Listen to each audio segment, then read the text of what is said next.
Melody often visited the cemetery. Here, in the silence and tranquility, she could entrust all her thoughts and feelings, sitting by her mother's grave.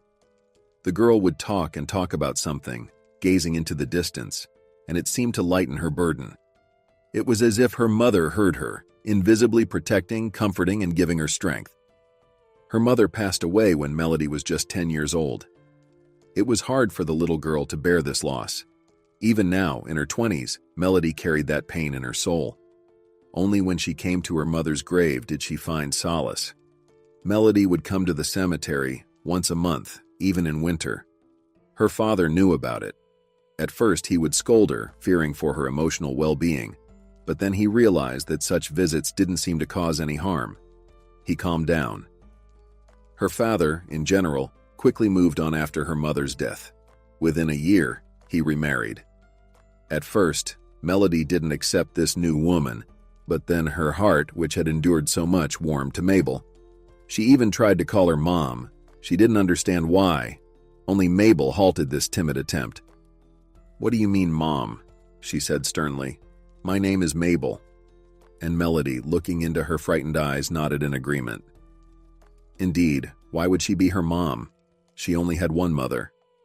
Then she cried and apologized to her mother at the grave, as if for betrayal. Around her, there was silence, the autumn sun gently shining, and then a maple leaf appeared out of nowhere, falling softly onto her head, as if caressing her, as if her mother had touched her. The girl understood that her mother forgave her, or maybe she wasn't even upset. Many years have passed since then. After school, Melody graduated from an economics university and got a job at a trading company. There she met her future husband, Cameron, who worked in the planning department. Things quickly fell into place for them, and soon Cameron proposed to Melody. The first person she shared this joy with was her mother. On that summer Sunday, Melody sat by the grave, telling her mother about her upcoming marriage. Of course, no one replied, but Melody didn't expect any sign. "Okay, Mom, I'll go now," she said with a smile. "Forgive me for coming to you less and less often. So much to do. Don't be angry, my dear. Next time I'll definitely bring Cameron with me. You'll see how wonderful he is." And suddenly, nearby, a magpie chirped sharply. Melody even flinched at the sound. She looked around, and it seemed as if the bird had been waiting for this moment. It flew off a branch and swooped over the girl's head with a rustle. "Darn it!" Melody smiled, attaching no importance to this sign. At home, she told her father and Mabel about her upcoming marriage. "Where will you live?" stepmother asked. "No, Melody, don't take it the wrong way, but we only have a 2-bedroom apartment." "We'll find a place." Melody's father threw a meaningful glance at his wife. "Cameron is renting an apartment now. I'll move in with him, and then we'll get a mortgage," Melody replied. "But that's such a responsibility," Mabel exclaimed. "How will you manage?"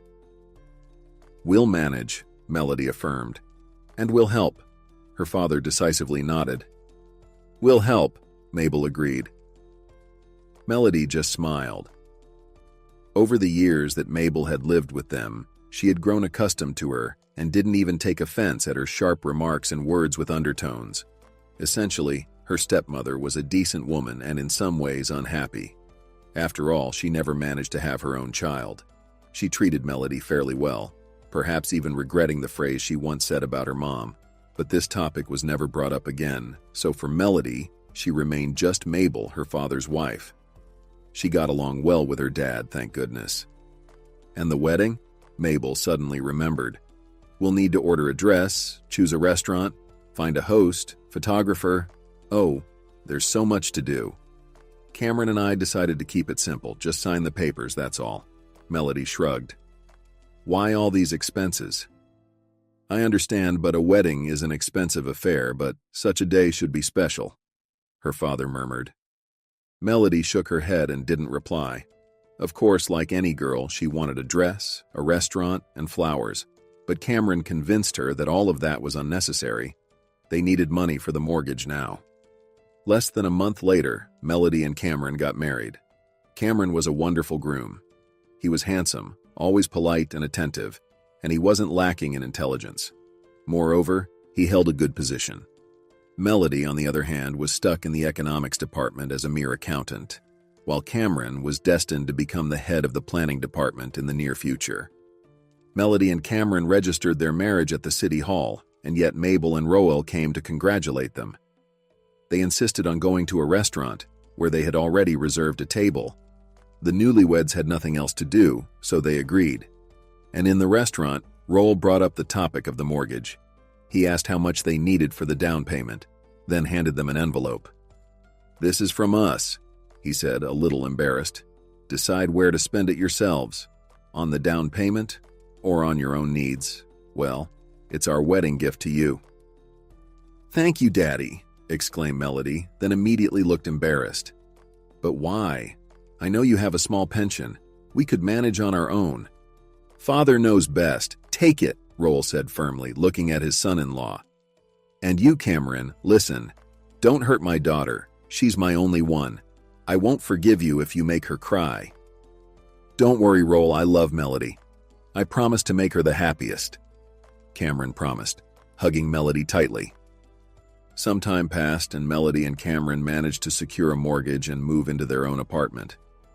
And so began their quiet family life. Amidst all these changes, Melody suddenly completely forgot about her visits to her mother's grave. Suddenly, she remembered, feeling ashamed. She asked Cameron to go to the cemetery with her on the upcoming weekend, but her husband reacted sharply. "Melody, we need to live in the present. To be alive is to be alive. But how long can you torture yourself with this loss?" he said. "Well, it's sort of my ritual," Melody replied. "Is that so bad?" "I don't know, but I don't want to go there," Cameron replied.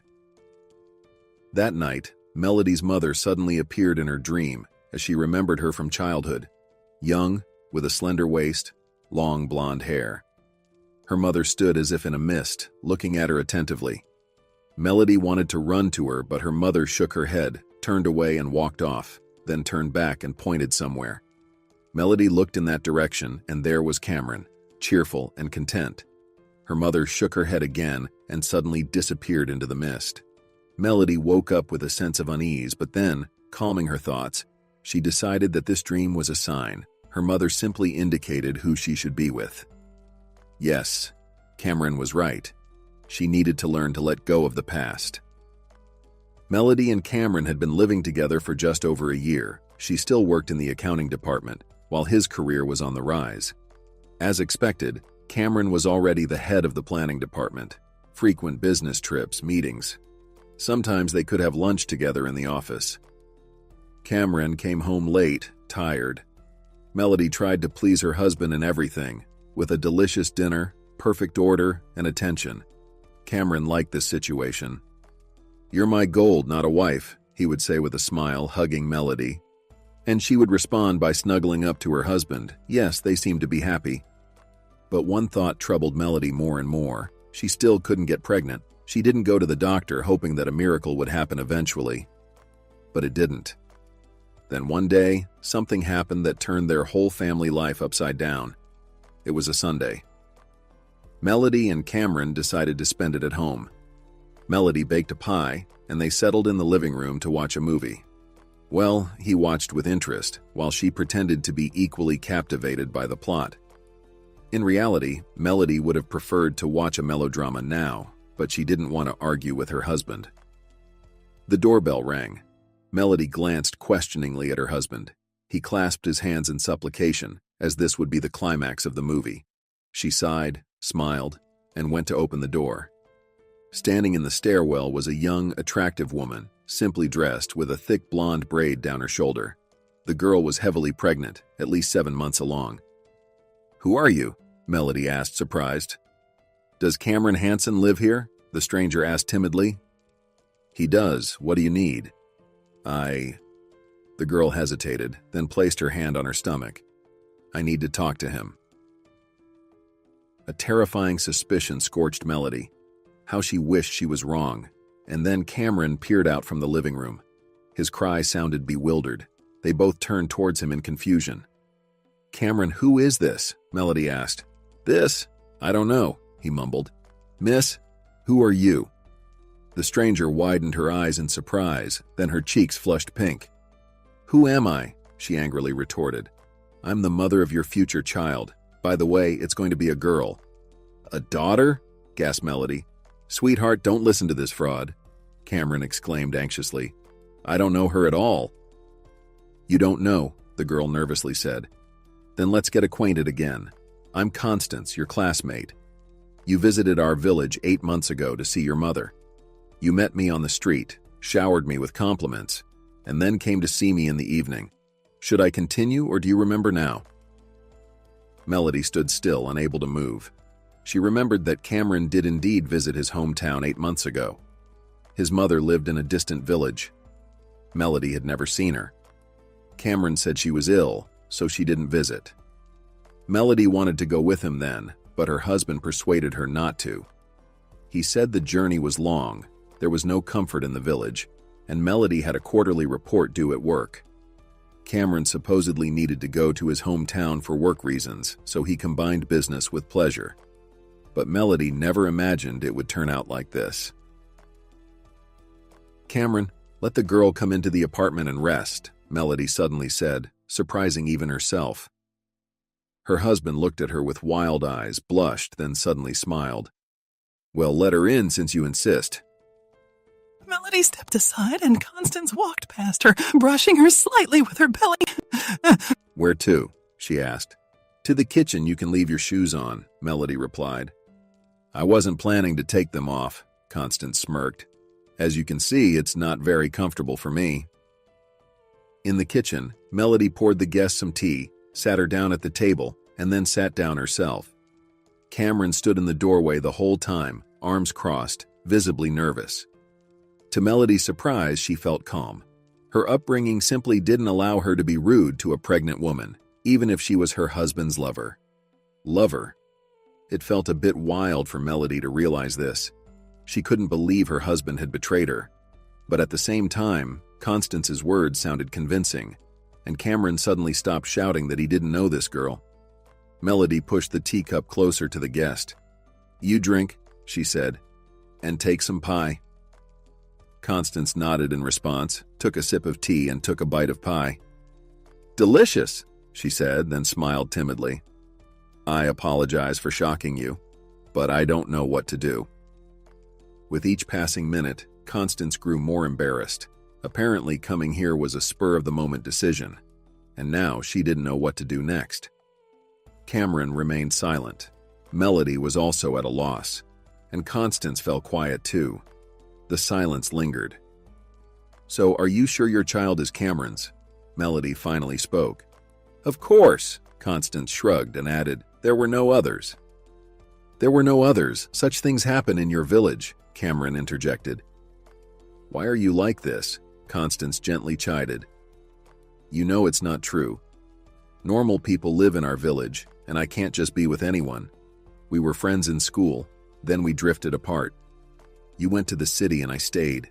I even got married, but it didn't work out. And then I saw you and lost my mind.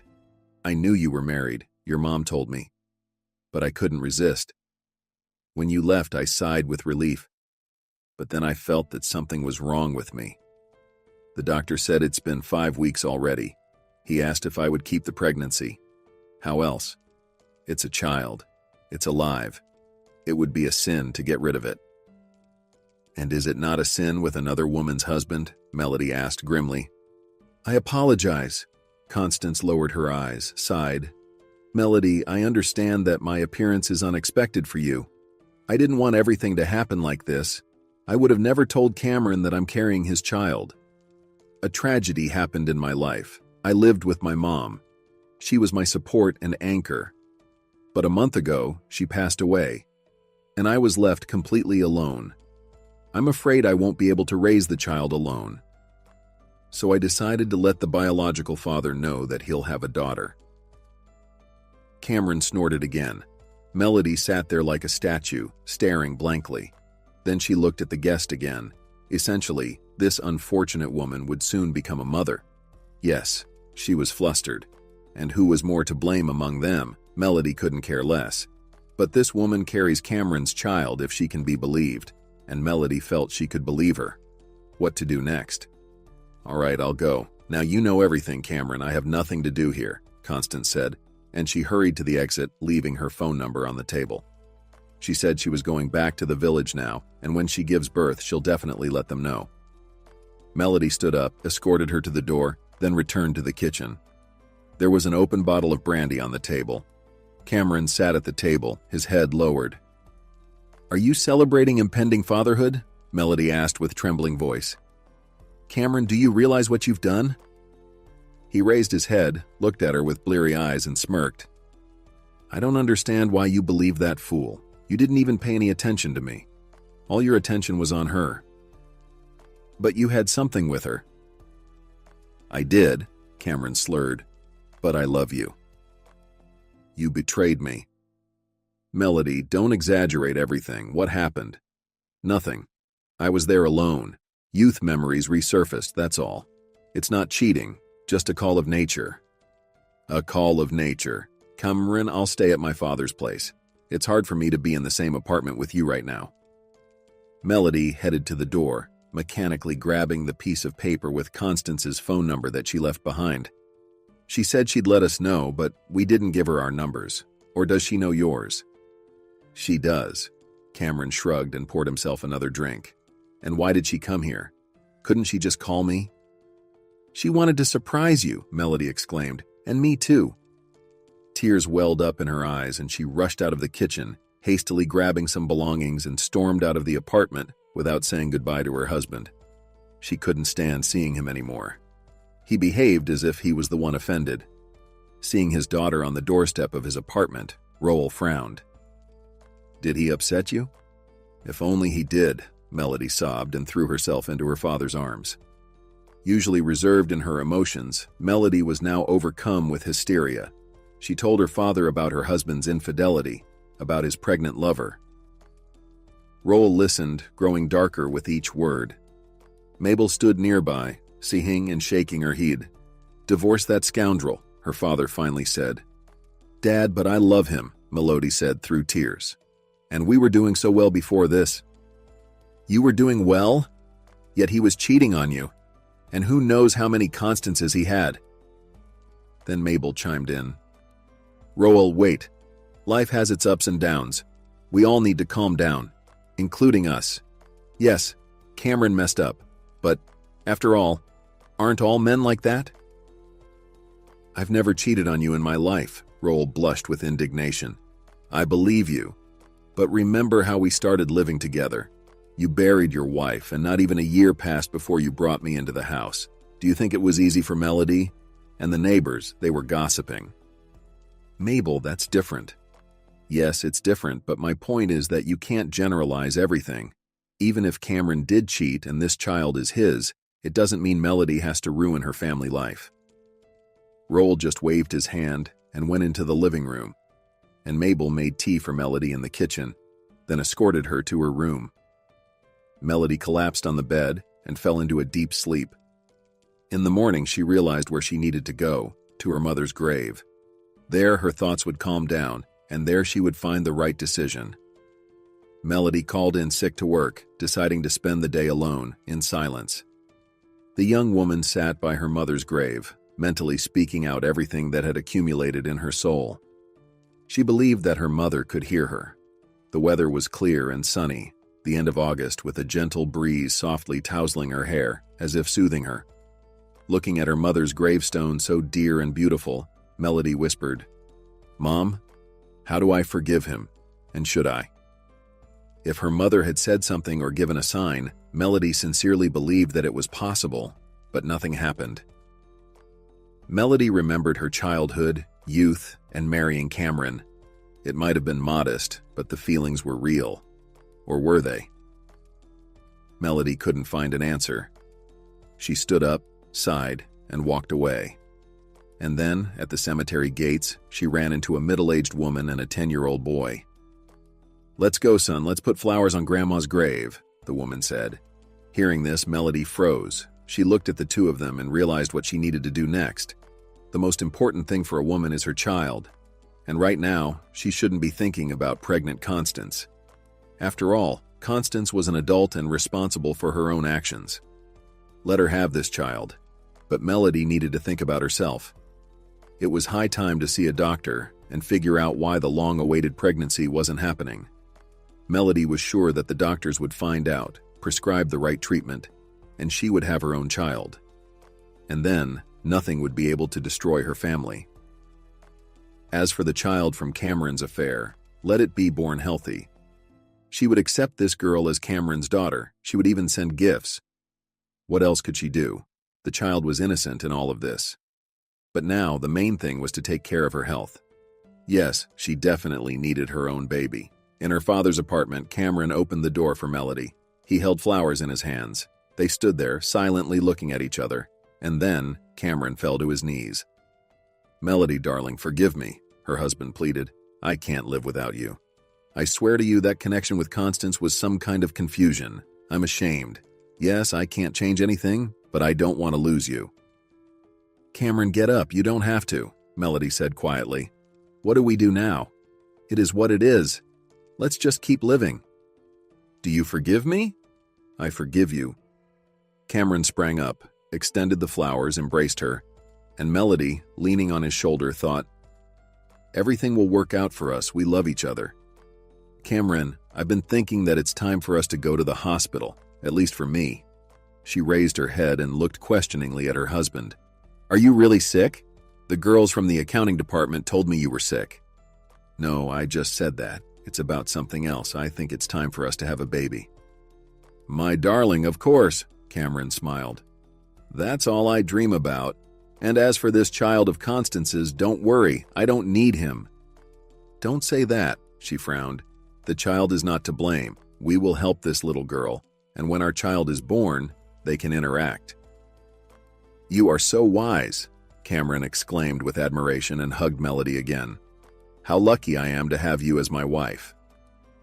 While they made up, Roll and Mabel patiently sat in the kitchen. Then they invited the lovebirds to have tea. And once again, there was complete understanding, peace, and happiness between them. A few days later, Melody managed to see a doctor. Endless examinations began, and soon, the attending doctor gave Melody an unfavorable diagnosis. Her chances of becoming a mother were almost non-existent. The young woman couldn't believe it. How? Why? For what? There were many questions and almost no answers. Melody told Cameron about the doctor's verdict. "So we'll live for each other," he comforted her. "It's easy for you to say. You will soon have a child and I'm empty, you know, empty," Melody cried. "Don't say that. And why did you bring up Constance again?" Cameron frowned. "My dear, no one but you matters to me." Melody nestled against her husband's shoulder, and he stroked her head. And after some time, Constance called them and reported that she had given birth to a daughter. She named her Abby. It was unpleasant and painful for Melody to hear this, especially now when she couldn't have children herself, but she didn't show it. She even bought various baby items and sent a package to the village. And she also convinced Cameron to send Constance some money. "Why?" Cameron protested. "Not for her, but for the child," Melody replied. After a moment of silence, she added, "Maybe you should go there yourself." Of course, it was unpleasant for her to suggest this, but her feelings were not her priority now. However, Cameron just smirked. "Let her take care of the child herself, and be grateful that I'm helping at least this way," he said. These words stung Melody unpleasantly.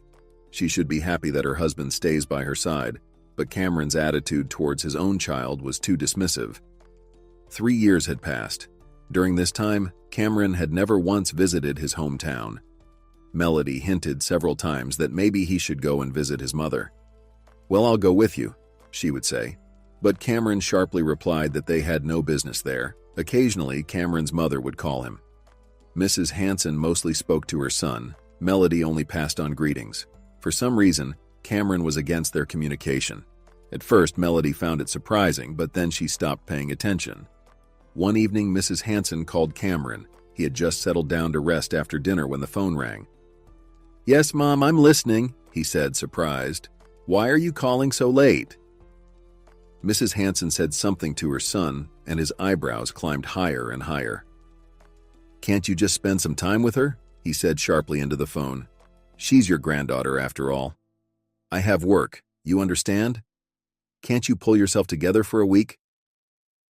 He pressed the disconnect button irritably and looked at Melody, who was sitting nearby, looking at him questioningly. Can you imagine? My mother calls and says that Constance is going to have another baby. Well, that certainly can't be your child. Melody tensed slightly. You haven't been there once in all this time, as far as I know. I haven't, of course, but that's not the point. Constance got married, she has a legal husband, and my mother has recognized the granddaughter and wants to take care of her. And now Constance is going to the maternity hospital, asking my mother to look after Abby, but she's hardly able to. Why? She has health problems, Cameron hesitated. You didn't tell me. Why do you need to know all this? So my mother suggested to Constance to send the girl to us for a while, and Constance agreed. She agreed?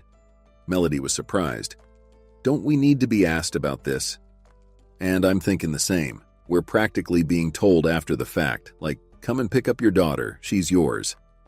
Wait, what about her husband? You said she got married. Why can't he look after the child? Damn if I know. They all seem to be the same. What do you mean? Drinkers. You never told me about this. Melody raised her eyebrows. Yeah, my mother has been drinking all her life, and Constance, from what I understand, has started too. And she found herself a husband just like her. Cameron replied gloomily. Good Lord, why did you stay silent? Melody exclaimed. Do you realize in what conditions the child lives there? Of course, we need to go and take her with us. And to herself, she suddenly thought. Maybe for good. Cameron didn't immediately agree with his wife's argument, but Melody managed to convince him. And the next day, taking time off work, they set off for the village by car. The journey was long, about 10 hours. During all this time, Melody thought a lot. How she would meet Constance, Mrs. Hanson, and most importantly, how the girl would react to being taken away from her home. Of course, temporarily, but it was still stressful for the child. Melody thought more and more about Abby, and to her surprise, she realized she already wanted to hold this girl, to hug her. And even though she was a child from another woman, she was Cameron's daughter, so she wasn't a stranger to her. They arrived in the village at night. The car drove along the overgrown dirt road and stopped near the dilapidated house. A light was still on in the window. And your mother lives here? Melody exclaimed, looking at her husband reproachfully. Cameron, your mother lives in such poverty, and you never helped her. And I didn't think about what it's like for her here. Cameron, we'll have to fix the fence tomorrow. Look, it's completely fallen apart. It's not fallen apart. Looks like they used it for firewood, Cameron chuckled. How's that? Melody was surprised again. You'll see for yourself soon. Oh, Melody, you can't imagine what my childhood was like. And then Melody thought. Indeed, Cameron had never really talked about his childhood, only rare memories of school, of how he managed to get a scholarship to university and move to the city, how he worked and studied at the same time. Melody thought Cameron just wanted to be independent, and that made him a bit callous towards his family. But it turned out that life had made him that way. They got out of the car. Melody looked around warily. Darkness. An owl hooted somewhere. A dog howled on the next street. Do people even live in this village? She asked. They live or survive. Everyone's different, her husband shrugged. Let's go. He stepped onto the path to the house and Melody followed him. The old wooden door creaked and a foul smell hit her nose. What a homeless shelter smell, Melody blurted out. And this is how my mother lives, Cameron said sadly. He knocked on the door out of politeness and then opened it immediately. Before Melody's eyes, an unpleasant scene unfolded. The kitchen they entered was so dirty, there are no words. A pile of unwashed dishes on the table, a filthy floor, a heap of empty bottles against the wall. The whole house lit up. Mom, where are you? Cameron called out. Somewhere deep in the house there was some mumbling, then grumbling, and soon an unkempt woman of indeterminate age appeared in the doorway. This was Mrs. Hanson, Cameron's mother. My dear boy's come, the woman said with a drunken smile. Oh, I wasn't expecting this. Why not? I told you I'd come and not alone with my wife. This is Melody, my wife, Cameron said apologetically, looking at his wife. That's my mother for you. Yes, that's me, Mrs. Hanson stupidly smiled. And you're Melody, right? Oh, darling, we finally meet. Breathing alcohol fumes on Melody, Mrs. Hanson went to hug and kiss her. Melody involuntarily grimaced. Mother, stop it, Cameron snapped at her. Why are you drunk again? Me? Just a little bit, the woman mumbled. Just got my pension yesterday. And drank it all? You knew your son was coming. Couldn't you tidy up a bit? Why are you ashamed, Mother? Let your wife tidy up. At least she'll help a sick old lady a bit. A sick old lady? Are you talking about yourself? Okay, that's enough. Where does Constance live? Is it there? Yeah. Where else would she be? Next door, but you shouldn't go there now. Durward, her man, is there. Yeah, I know, you told me yourself, and you also said I should come and get the child. I did? Mrs. Hanson stared at her son, trying to remember. Oh, right. Constance is about to go to the maternity hospital soon. Who will look after her child? I'm sick all over. And you? You're the father, Melody. Forgive me, but my son is the father. Mrs. Hanson giggled foolishly. Melody couldn't bear to stay in that house any longer, so she said she would sleep in the car. Mrs. Hanson kept yelling something, seeming offended that her daughter-in-law spoke to her so dryly, but Melody didn't want to hear anything else. She lay down in the car's back seat and remembered her mom. The image of her mom was a bit blurry, as if in a fog, but Melody still knew she was sweet, kind, and beautiful. She remembered how on weekends she would bake pancakes, how she would braid her hair before school, how she would kiss her on the forehead, and she always smelled nice like cinnamon or vanilla. Mom worked in a pastry shop. They lived well with Dad, and then suddenly this illness came. Mom was gone in 3 months. Melody's heart squeezed with bitter memories. Why did everything turn out like this? And then she immediately thought of the woman she had just seen. It's hard to even call her a woman, and she's Cameron's mother. He's a good man, my husband, Melody thought. He didn't break, didn't give in, escape from this horror, became a decent person. Then she remembered why she had come here in the first place. How does a little girl live here, her husband's daughter? So she sees her grandmother like this? What a disgrace. I hope Constance has enough sense not to leave the child alone with this woman, Melody thought fleetingly. She saw Cameron coming out of the house and heading towards the car. Yeah, my mom has really gone off the deep end, he said, getting into the driver's seat. Last time we could at least sleep in the house, but now it's impossible. We'll spend the night in the car, and in the morning, we'll go to Constance's and pick up the girl. Cameron, has your mom been drinking for a long time? Melody asked quietly. For a long time. Cameron sighed heavily. He explained that he was 7 years old when his father went to work in the north and found another woman there. Mom drank out of grief, and she's been doing it her whole life. When Cameron was in school, he was even taken to an orphanage a few times, but he ran away because he was mistreated there. Cameron set a goal for himself, even in school, to leave for the city. He worked hard for it. He did well on his final exams, managed to get into university, studied, found a good job, and moved up. Then he met Melody. Why didn't you ever tell me any of this? Melody asked sympathetically. I was always ashamed of my mother, and I still am. I knew how reverently you treat the memory of your mom. And what about me? Yeah, it's shameful. Well, maybe she can be cured? They've tried to treat her many times. When I was still in school, she was taken for treatment several times. Every time she would relapse and drink even more. That's how she lives. Sad. Poor thing, and I knew nothing, Melody whispered, stroking her husband's head. It's okay, everything's fine. Let her live as she wants, and I'm lucky I met you.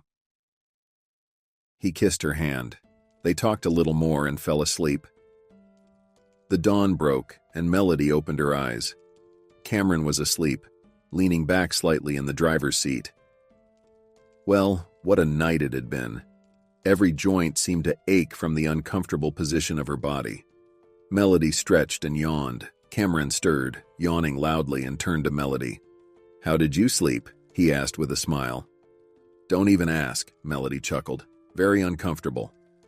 That's for sure, so shall we go get the girl? Yes, let's go get your daughter, and are you not going to visit your mom? Why bother? You saw it all yourself yesterday, and please, Melody, don't call that girl my daughter. It doesn't sit well with me. Cameron, she is your daughter, and one more thing, why didn't we think about this before? We'll have to go somewhere, to the social services or administration. We'll need to get a document stating that Constance is giving us temporary custody of her daughter. Otherwise, how do we explain why the child is with us, and what if she needs to go to the hospital? Are you already deciding that she'll live with us? Cameron smirked. At most, she'll stay a week. And another thing, we both work. You'll probably have to take a week off. Yeah, I think so too, Melody agreed. But we still need to get some paperwork stating that the child will be with us. We'll figure it out, Cameron nodded. He started the car and they drove down another street. Melody looked out the window at the waking village and couldn't help but marvel at the poverty and desolation here. Abandoned and run-down houses, everything overgrown. Yet it seemed like there used to be a good village here, people lived here. Then everyone dispersed, leaving only those who had nowhere else to go, or no desire to change anything in their lives. And now, a little girl lives here. Is there at least a daycare or school here? She asked her husband in bewilderment. What are you talking about? Cameron shook his head. They closed everything a long time ago. I finished school in the neighboring village. We were bused to school. And daycare? There was never one here. The only thing left from civilization here is the store. He nodded towards the leaning structure, with a padlock hanging on the door. That's the store. Horrible. And how can people live here? And what about medical help? What if someone gets sick? Medical help? They closed that too, it seems. The old nurse died and no new specialist would come to such a remote place. Ambulance service is available for emergencies, or you have to go to the hospital yourself, by bus or car. And how do people survive here?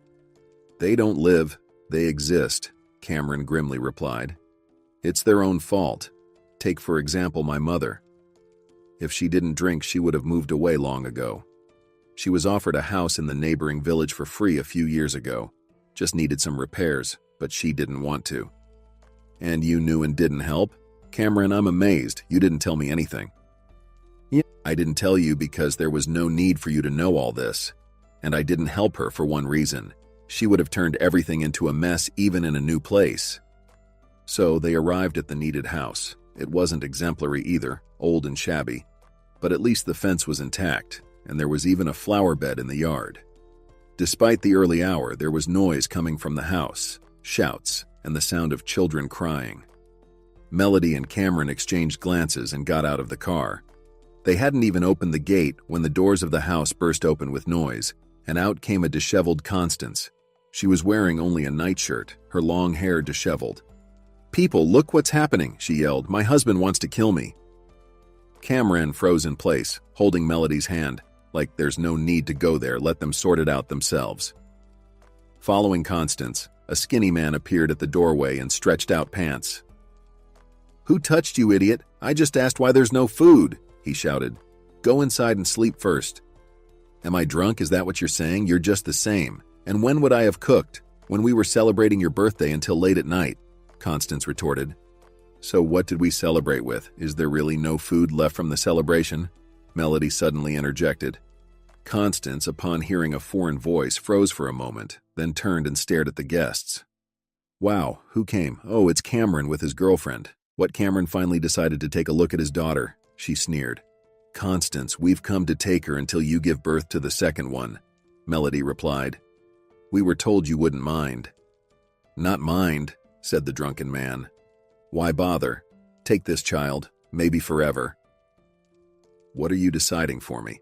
I'm the mother, and I have the final say," Constance said. "If I want to give her away or not, there's nothing you can do." "What, Cameron? Remembered about the child? Probably your city girlfriend can't give you a child. City folks are like that, and I, soon, will become a mother again. But this won't be your child anymore," she added, swaying, and stroked her stomach. Melody watched in horror at the enraged, drunken woman who was pregnant. How could she behave like this, drinking on top of everything? Dreadful. Cameron was bewildered. He wanted to turn back, but Melody suddenly grabbed his sleeve and pointed to the house. There, on the porch, a little girl appeared dressed in rags. The child stood there, fear in her eyes, tears streaming down her cheeks. Constance's husband turned to her and yelled, "Why did you come out? Go back to sleep," he shouted, then made a threatening gesture toward the girl. The little girl recoiled. Melody flinched at the sight of it all. She lunged forward. Within seconds, she was on the porch, scooping up the frightened girl into her arms and holding her close. "Don't you dare lay a hand on this child," Melody practically roared. In that moment, she felt like a protective tigress, defending not her own, but nonetheless, a helpless cub. Constance was taken aback by such a brazen guest, staring at Melody, then at Cameron. "Durward, why are these people making decisions in my yard?" Constance said. He snapped to attention and approached Melody. "Indeed, madam, what is the meaning of this? Why are you taking someone else's child?" At this, Cameron stepped forward, blocking his wife and glaring angrily at Constance. "I never thought, Constance, that this is how you live. It's disgusting. What did you do with the money I sent for the child? Drink it away with your boyfriend." "I'm not a boyfriend, I'm her husband," said that same Durward. "Damn with you, husband. Quickly, get the documents for the girl." "So you really are taking her?" gasped Constance. "And for good?" "Don't hold your breath. Once you have your second child and come to your senses a bit, then I'll hand her over," grumbled Cameron, nodding toward Melody in the car. Melody, holding the girl tightly, immediately fled from the yard. She wanted to leave all this horror behind as soon as possible. She got into the car, Abby sitting beside her. "Is the little girl scared?" the woman asked gently. The girl didn't answer, only pressed herself against Melody again. For the first time in her life, Melody felt something extraordinary. She heard the beating of the little heart, smoothed the tangled hair, wiped away the tears. She wanted to cover this child with a protective shield from all the troubles, shield her from all the sorrows.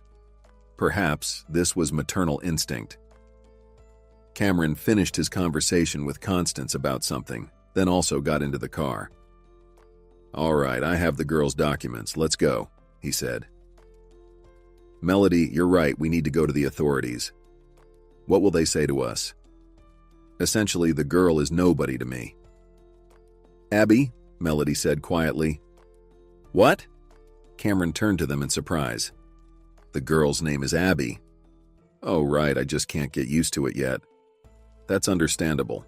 Cameron, will you visit your mother? At least give her a little money, so she can drink it away. You see what everyone does here, they just drink, even pregnant women. It's awful. I didn't think Constance would stoop this low." "Let's still go see your mother," Melody insisted, quietly but firmly. "She's still your mother. You don't even realize how lucky you are. At least she's alive for you. However she may be, she's still alive." Melody remembered her own mother, wiped away a tear, and embraced Abby. The girl had already started to settle in a bit, looking at the sad, beautiful lady beside her with incomprehension. Cameron just smirked and shrugged. "Mother, haven't seen her for so many years and still wouldn't mind not seeing her for as many more." All right, he'd do as Melody asked, but she wouldn't get any money from him anyway. Surprisingly, Mrs. Hanson was sober and even tried to tidy up the house. She was just sweeping the floor when Melody, Cameron, and the girl entered her home. Yesterday's mountain of bottles had disappeared somewhere.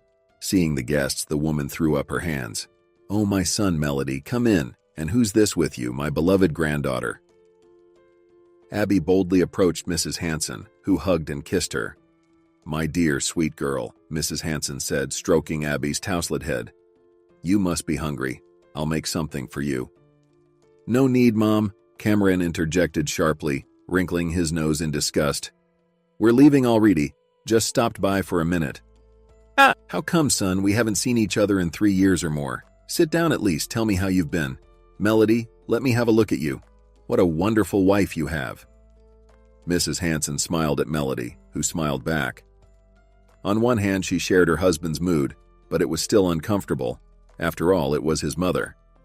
"No, we'll go, and when Constance gives birth, we'll bring the girl back," Cameron decided, turning towards the door and adding as he left, "Mom, don't drink. You're not young anymore." Understood, son," she followed after him, her expression changing, almost tearing up. Melody felt sorry for this unhappy woman. She touched her hand and whispered, "Don't worry, everything will work out. Just don't drink." and she slipped some money into Mrs. Hanson's robe pocket. The woman looked at Melody in surprise, then gratefully nodded. As they walked to the car, Mrs. Hanson held Abby's hand, who trustingly walked beside her grandmother. "You would do well to let Abby stay with you completely," Mrs. Hanson whispered to Melody on the way. "She's not needed by Constance, and you see for yourself, I'm not a good nanny. Abby often stays with me, comes hungry. Even though I drink, I'll always find something to feed the child. But Constance, she drinks away the money Cameron sends with her man, doesn't spend anything on Abby. Keep my granddaughter. I understand she's a stranger to you, but she's family to Cameron. Don't be angry with him." "I'm not angry anymore," Melody replied. Cameron had already sat in the car, impatiently glancing towards his wife and mother. Mrs. Hanson cast a brief glance at her son and whispered again, "Anyway, dear, keep an eye on my son. He'll deceive you and be ashamed, denying his own father. He only seeks profit from women." "You're wrong," Melody shot back angrily at her mother-in-law. "Cameron is not like that." "I hope I'm wrong," Mrs. Hanson sighed, then added louder, "Don't mistreat Abby. Let her stay with you." Melody, overcoming her disgust, still embraced the woman, which pleased her, and she also hugged her daughter-in-law tightly, then kissed Abby. "Be smart, my dear, and may luck be on your side more than on mine," Mrs. Hanson whispered and started crying. "Grandma, are you crying?" Abby sniffled. "No, darling, it's just allergies," Mrs. Hanson smiled, looked at Melody and added softly, "Take her away, and don't bring her back here anymore." Melody backed away, pulling the girl along with her. Later in the car, as they drove away, Cameron asked her what she and his mother had been whispering about. "Oh, just stuff," she shrugged. "Your mom isn't that bad after all. Just a miserable woman broken by her husband's betrayal." "Betrayal?" Cameron chuckled.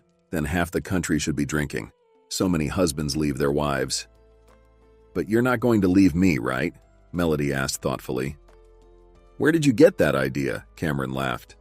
"Everything's fine between us, right?" "I just can't give you a child," Melody said. "These kids are nothing but trouble," Cameron said abruptly. "We need to sort things out with this girl right now." "Abby. Her name is Abby," Melody reminded, hugging the little girl. "Yeah, Abby, we should have just called child services right away and be done with it." "But Cameron, you don't mean to say you want to send her to an orphanage? You were just asked to watch over her," Melody protested. "But did you see the conditions the kid's living in?" "But you're her father. Cameron, let her stay with us for a while, then we'll decide what to do." "But we need to go to child services, like you said, otherwise we might get accused of kidnapping." "We'll go now, try to explain everything, negotiate." Cameron just nodded in response. Honestly, he just wanted to drop the kid off at an orphanage and be done with it. Why did he get involved in this mess? Well, Melody was looking at him like that. He decided to play the noble husband and father. Fine, he could hold out for a few weeks, maybe a month at most. They quickly found the department they needed in the administration building and explained everything. The pleasant young woman listened and sighed heavily. "Constance has been under close observation for a year now. We're not intervening because we believe the child is better off with her biological mother. So, you're the father? It's not good that there's no record of you in the child's documents. Let's do this. I'll arrange the necessary paperwork stating that the child will live with you for a month. The child services in your city will get in touch with you, and you'll be under supervision. Don't worry, it's just procedure. Of course, it's not entirely right, but we'd rather not send the child to an orphanage. Are you okay with that?" Melody nodded in agreement. Cameron did too. "Well, that's settled then." The child services worker smiled. "Let the girl stay with you for a month. Maybe Constance will come to her senses. And if not, then you can look after the girl. She's not a stranger after all." "Not a stranger," Melody replied for her husband. "You can be sure Abby will be fine with us." The employee nodded in response. Afterwards, she issued them a certificate stating that Abby would be living with her father, and they left. But in the car, Cameron was indignant. "This clerk is so silly. Essentially, she just handed the child over to strangers. What if we tricked her?" No, she won't last long there, he grumbled. Cameron, I don't understand you. Melody shook her head. The girl did a good deed, or were you hoping for a different outcome? Cameron just waved his hand and stared at the road. They drove almost the entire remaining way in silence. They returned home by nightfall. Melody carried sleepy Abby in her arms into the apartment and put her to sleep on the couch in the living room. You know, she looks so much like you, Melody remarked with a smile, entering the kitchen where Cameron was sullenly drinking tea. Yeah, I didn't notice, he replied. Melody, don't get attached to this girl. She's only temporarily staying with us. What do you plan to do with her tomorrow? Me? Melody was surprised. Are there options? She's still little. You can't leave her alone in the apartment. I'll go to work in the morning and take leave, and then we'll figure out what to do. Then? Melody, there won't be a then, Cameron sharply replied. Fine. I'm going to bed. Melody looked after her husband in confusion. Why was he reacting like this to his own daughter? After all, he went to pick her up, and now suddenly he's dissatisfied with something. Melody decided that Cameron was just bewildered. He would get used to the girl, and then Melody thought that maybe they could manage to keep Abby with them. If they couldn't have their own children, at least she could be a mother this way since Constance doesn't need Abby. Melody convinced herself of that. In the morning, Melody woke up and Cameron was already gone. He left for work earlier than usual, not even waking her up. Her husband's behavior was completely incomprehensible. Who was he upset with? He should be upset with himself first and foremost.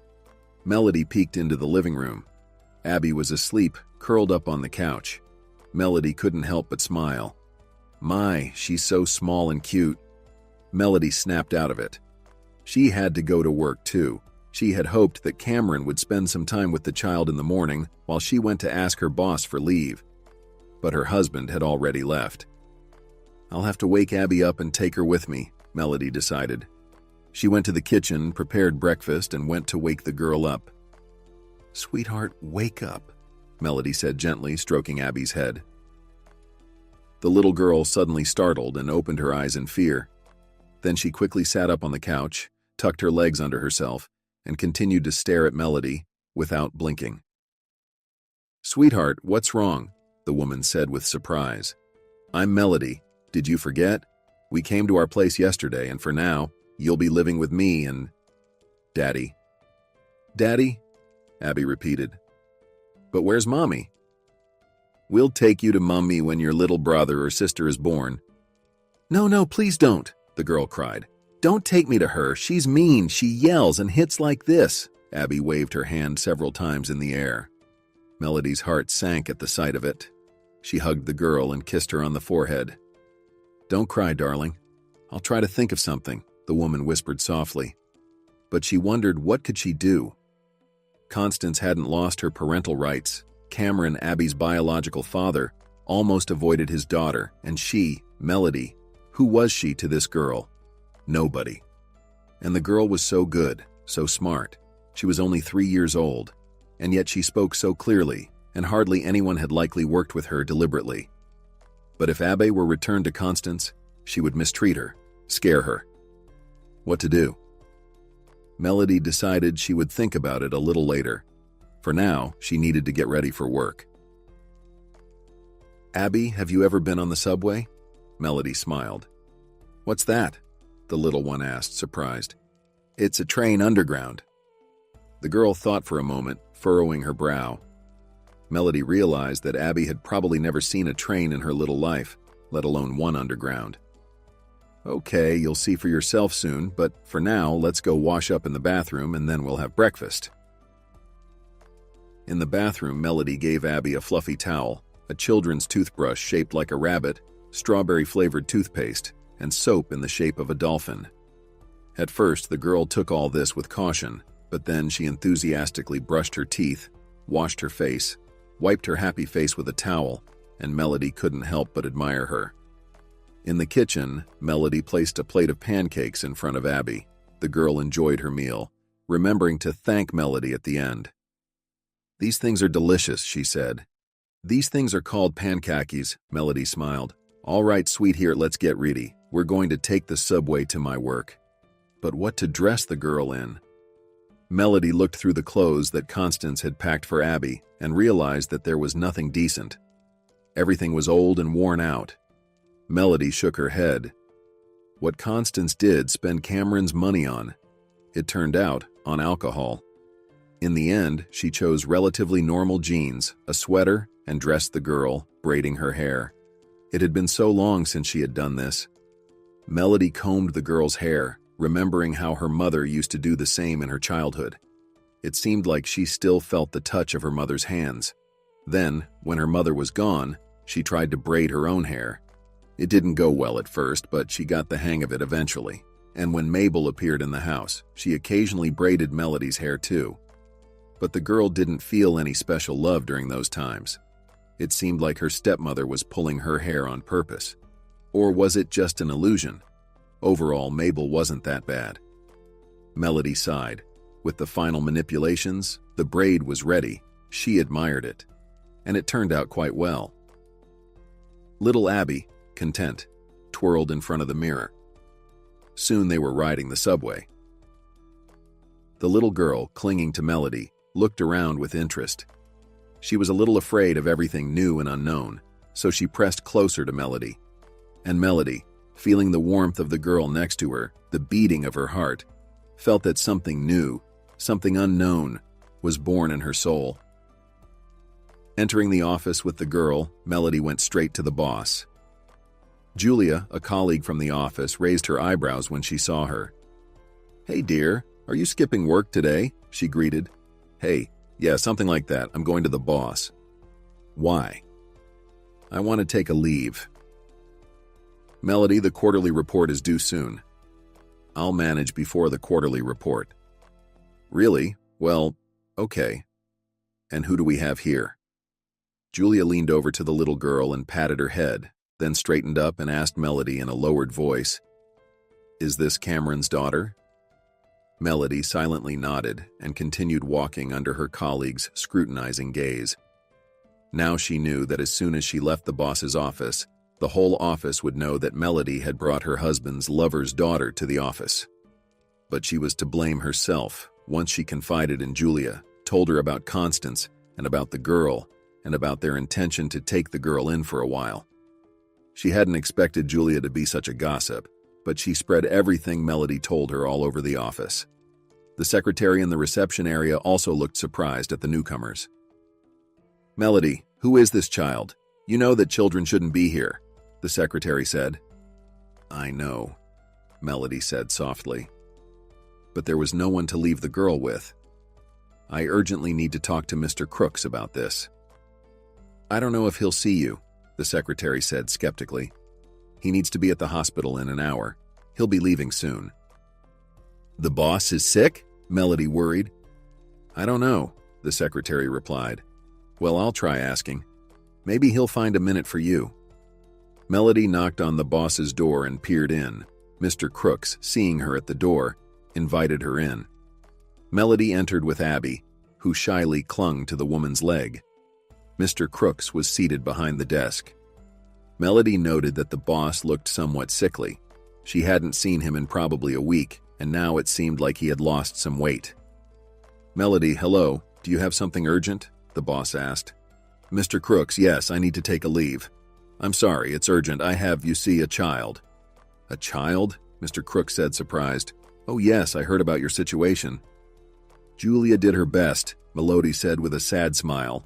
The boss didn't respond. He pensively twirled a ballpoint pen in his hands. Melody waited anxiously. "Yes, all right, go and get everything sorted, and I'll sign your application. But you do remember that the quarterly report is due soon?" "Yes, I think everything will work out. She has a father. He'll look after the girl later." "So you and Cameron are keeping the child in the family permanently?" Melody just shrugged. Of course, she wanted to say yes, but everything was so unclear. From the boss's office, Melody went to the accounting department with the girl, where she processed all the documents.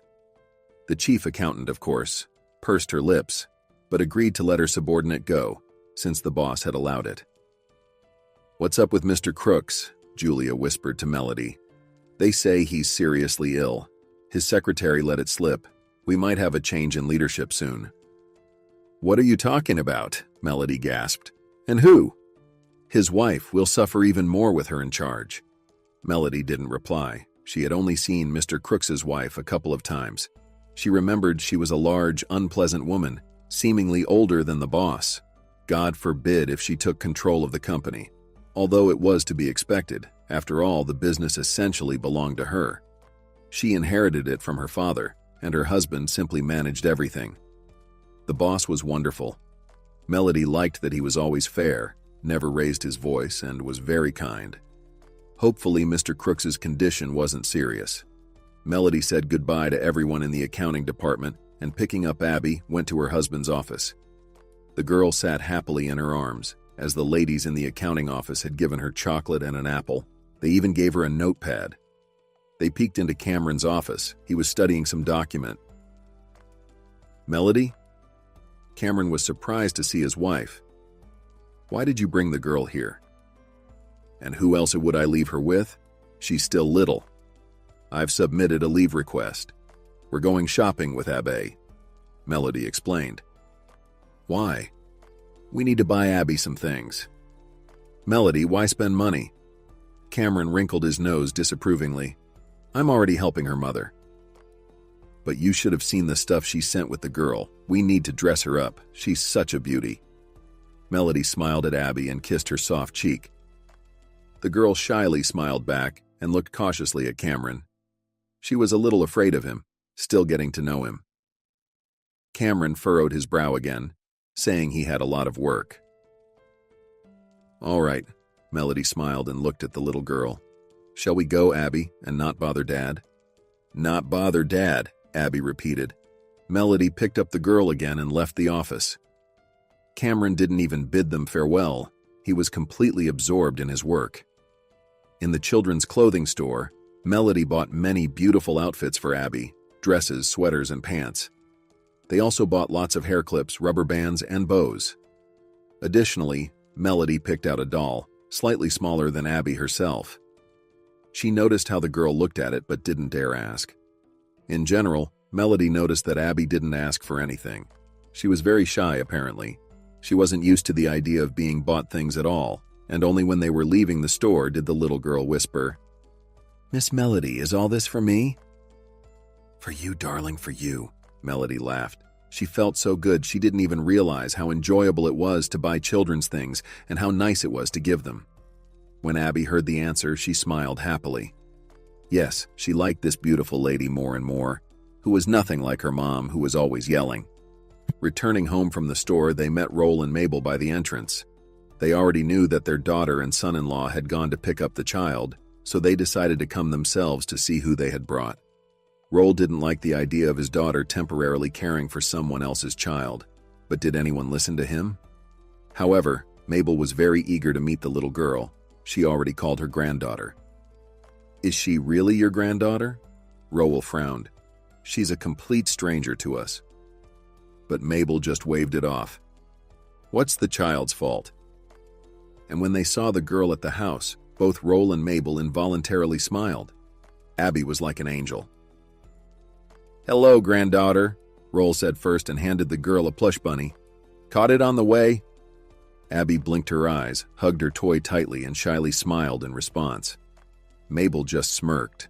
Why was Roll upset? The first one had acknowledged the girl. And then, at home, Roll enthusiastically played with Abby. They played hide-and-seek and built a pyramid out of books. Mabel happily joined in. Meanwhile, Melody prepared dinner, occasionally peeking into the room and smiling. They played as if they had known each other for a long time. Yes, Roll probably just dreams of becoming a grandfather, but his daughter couldn't make him happy. And here it turned out like this. After dinner, Abby started to get fussy, and Melody put her to bed. Roll and Mabel were getting ready to leave. "Daughter, bring her to us more often," Roll said at the doorstep. "She's a wonderful girl." And in the evening, Cameron returned from work. Even though Melody had tidied up the scattered toys, the house still wasn't as tidy as it used to be. Cameron didn't like it right away. "What's this mess?" He started criticizing Melody almost as soon as he entered. "What's all this stuff lying around?" "Oh, it's a pyramid," Melody smiled. We didn't notice it with Abby. We didn't notice, Cameron grumbled. You've made a mess in the apartment. Did you even prepare dinner? Of course, dear, we're having cutlets and mashed potatoes today. Like in a canteen, you probably bought frozen cutlets, her husband grumbled again. You could have made schnitzel or fried chicken. Sorry, I didn't have time. Remember, it's just our first day together with Abby, and my parents visited and the day flew by so fast. And the cutlets, well, they were frozen, but they're tasty. Abby and I already tried them. So, you ate without waiting for the host? Cameron, I don't understand why you're angry. Melody's patience was wearing thin too. And why was he blaming her for everything? She looks after the child, and all she gets is complaints. Cameron didn't answer her. He went to the kitchen, made himself a sandwich, and went to the room converted into his office. A minute later, a wild cry came from there. Melody! Melody, come see what this brat did! Abby, hearing the cry, flinched and huddled in the corner of the couch. She thought people couldn't shout so loudly here. Melody was just ironing clothes at that moment. Don't be afraid, sweetheart. She smiled at Abby affectionately and was about to leave the room to tell Cameron not to shout like that, as her husband burst into the living room. This is what she did, he shouted, waving some piece of paper in front of Melody's face. What is this? She calmly asked, stepping forward and shielding the girl with her body. It's a contract with suppliers. I left it at home. It's been lying peacefully on the table for several days. Today, I wanted to study it properly, and what did she do? He turned the contract over. There were beautiful gouache stains on it. By the way, they also bought gouache at the children's store today, and brushes. When did Abby manage to visit Cameron's office? Apparently, when Melody was in the kitchen preparing dinner. Why did you do this? Cameron's voice loomed menacingly over the girl. Don't shout at her, Melody intervened. You're to blame. You knew there was a child in the house and you scatter your documents everywhere. You stayed home with her and should have watched her. And I did watch her. And haven't you forgotten that Abby is your daughter and she's only 3 years old? Cameron, what's the big deal? You can print a new document and that's it. Are you going to tell me what to do in my own house? This apartment is as much yours as it is mine. If you've forgotten, let me remind you that it was my father who gave us money for the down payment on the mortgage. And now, I have to be indebted to him for the rest of my life? Who pays the mortgage every month? You or your dad? Cameron, I don't understand you. Why are you upset? He wanted to say something else but restrained himself, just snorted and went back into his office. Scared. Melody sat down on the couch and hugged Abby. Don't be afraid, little one. Everything will be fine. Daddy's just in a bad mood. That happens. And I'm sorry, I forgot to tell you. Don't go into his office and never take papers from his desk. If you need paper for drawing, ask me, okay? Okay. Abby nodded and threw herself into Melody's arms, then whispered almost into her ear, Miss Melody, can you be my mommy? Melody looked puzzled at the girl, didn't say anything, just hugged her tighter. A week passed. During this time, Cameron got more or less used to his daughter, no longer reacted so strongly to her presence, and even played with Abby sometimes in the evenings. You see what a lovely girl she is, Melody said when they, having put the girl to bed, sat in the kitchen and drank tea. Cameron, let's make a deal with Constance so that Abby can live with us. Let's formalize everything properly. It's time for Abby to go to kindergarten. And why do you want this headache? Cameron was surprised. There are so many problems with a child. You see it yourself now. Feeding, walking, sleeping, and this eternal mess. I agreed to take care of the child for a while, and that's it. Melody felt a sting in her heart from these words. She had already gotten used to the idea that Abby lived with them. And then, a terrible piece of news came from the village. Mrs. Hanson called, stumbling over her words either from grief or from alcoholic drinks, and said that Constance and her husband had died.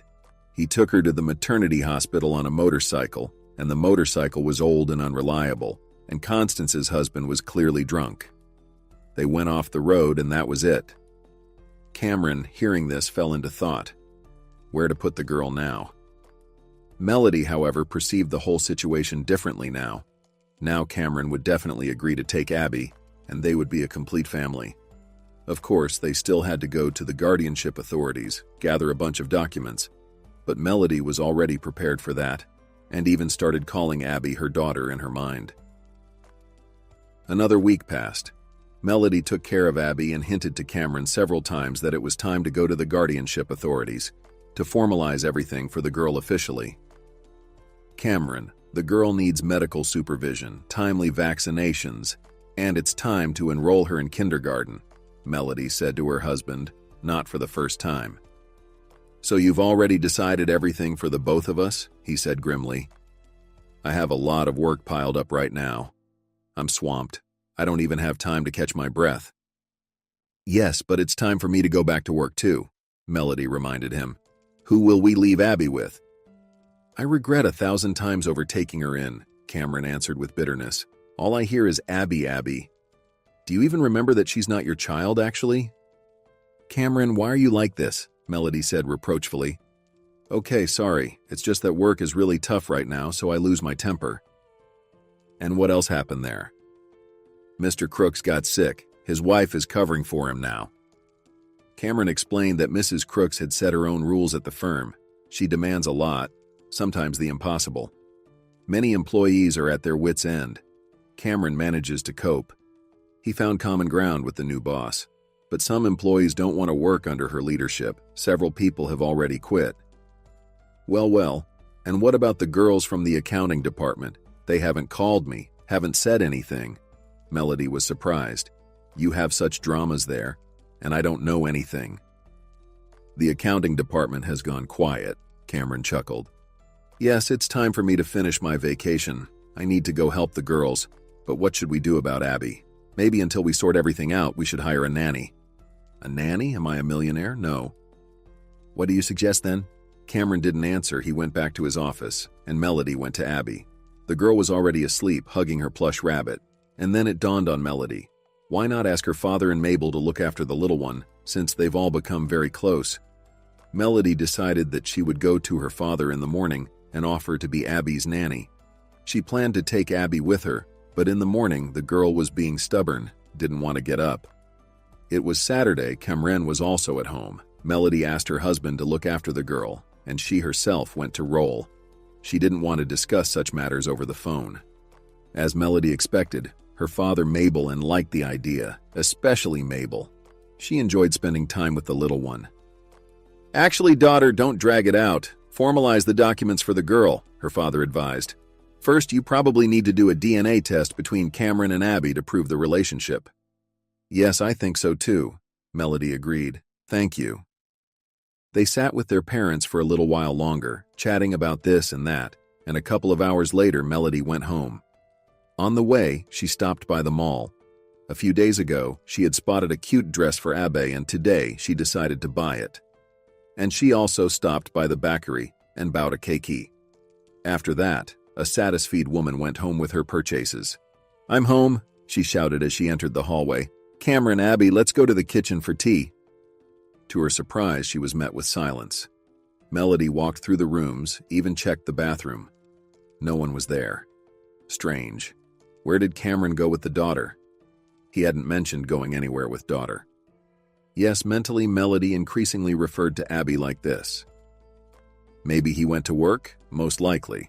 That workaholic, he can't even have a day off without his work, Melody speculated. Melody called her husband, but his phone was unavailable. She felt a slight sense of worry.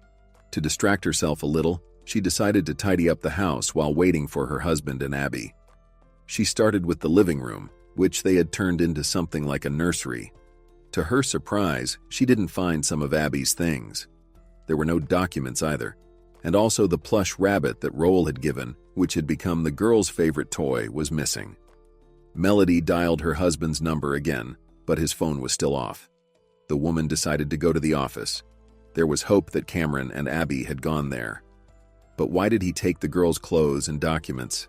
Melody didn't understand anything. To her relief, she saw her husband's car in the parking lot near the office and sighed with relief. Cameron is such a strange person.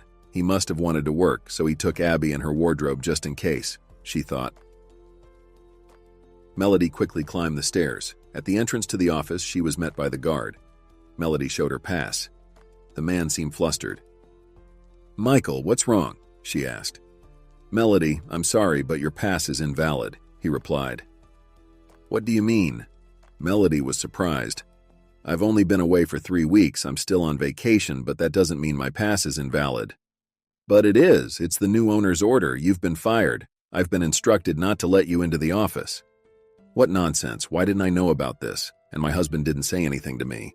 This must be some mistake." "There's no mistake, and your husband, Melody, forgive me, but he's a very bad person." "Michael, what are you saying?" "I know what I'm saying, but I can't disclose all the details to you. I'm sorry again. My job is more important to me." "But my husband is in the office right now. I saw his car in the parking lot. Let me in, please. I need to understand what's going on. Michael, I can't reach him on the phone." "I can't help you with that." "Fine, I'll deal with the dismissal later. Just tell me, did Cameron come alone?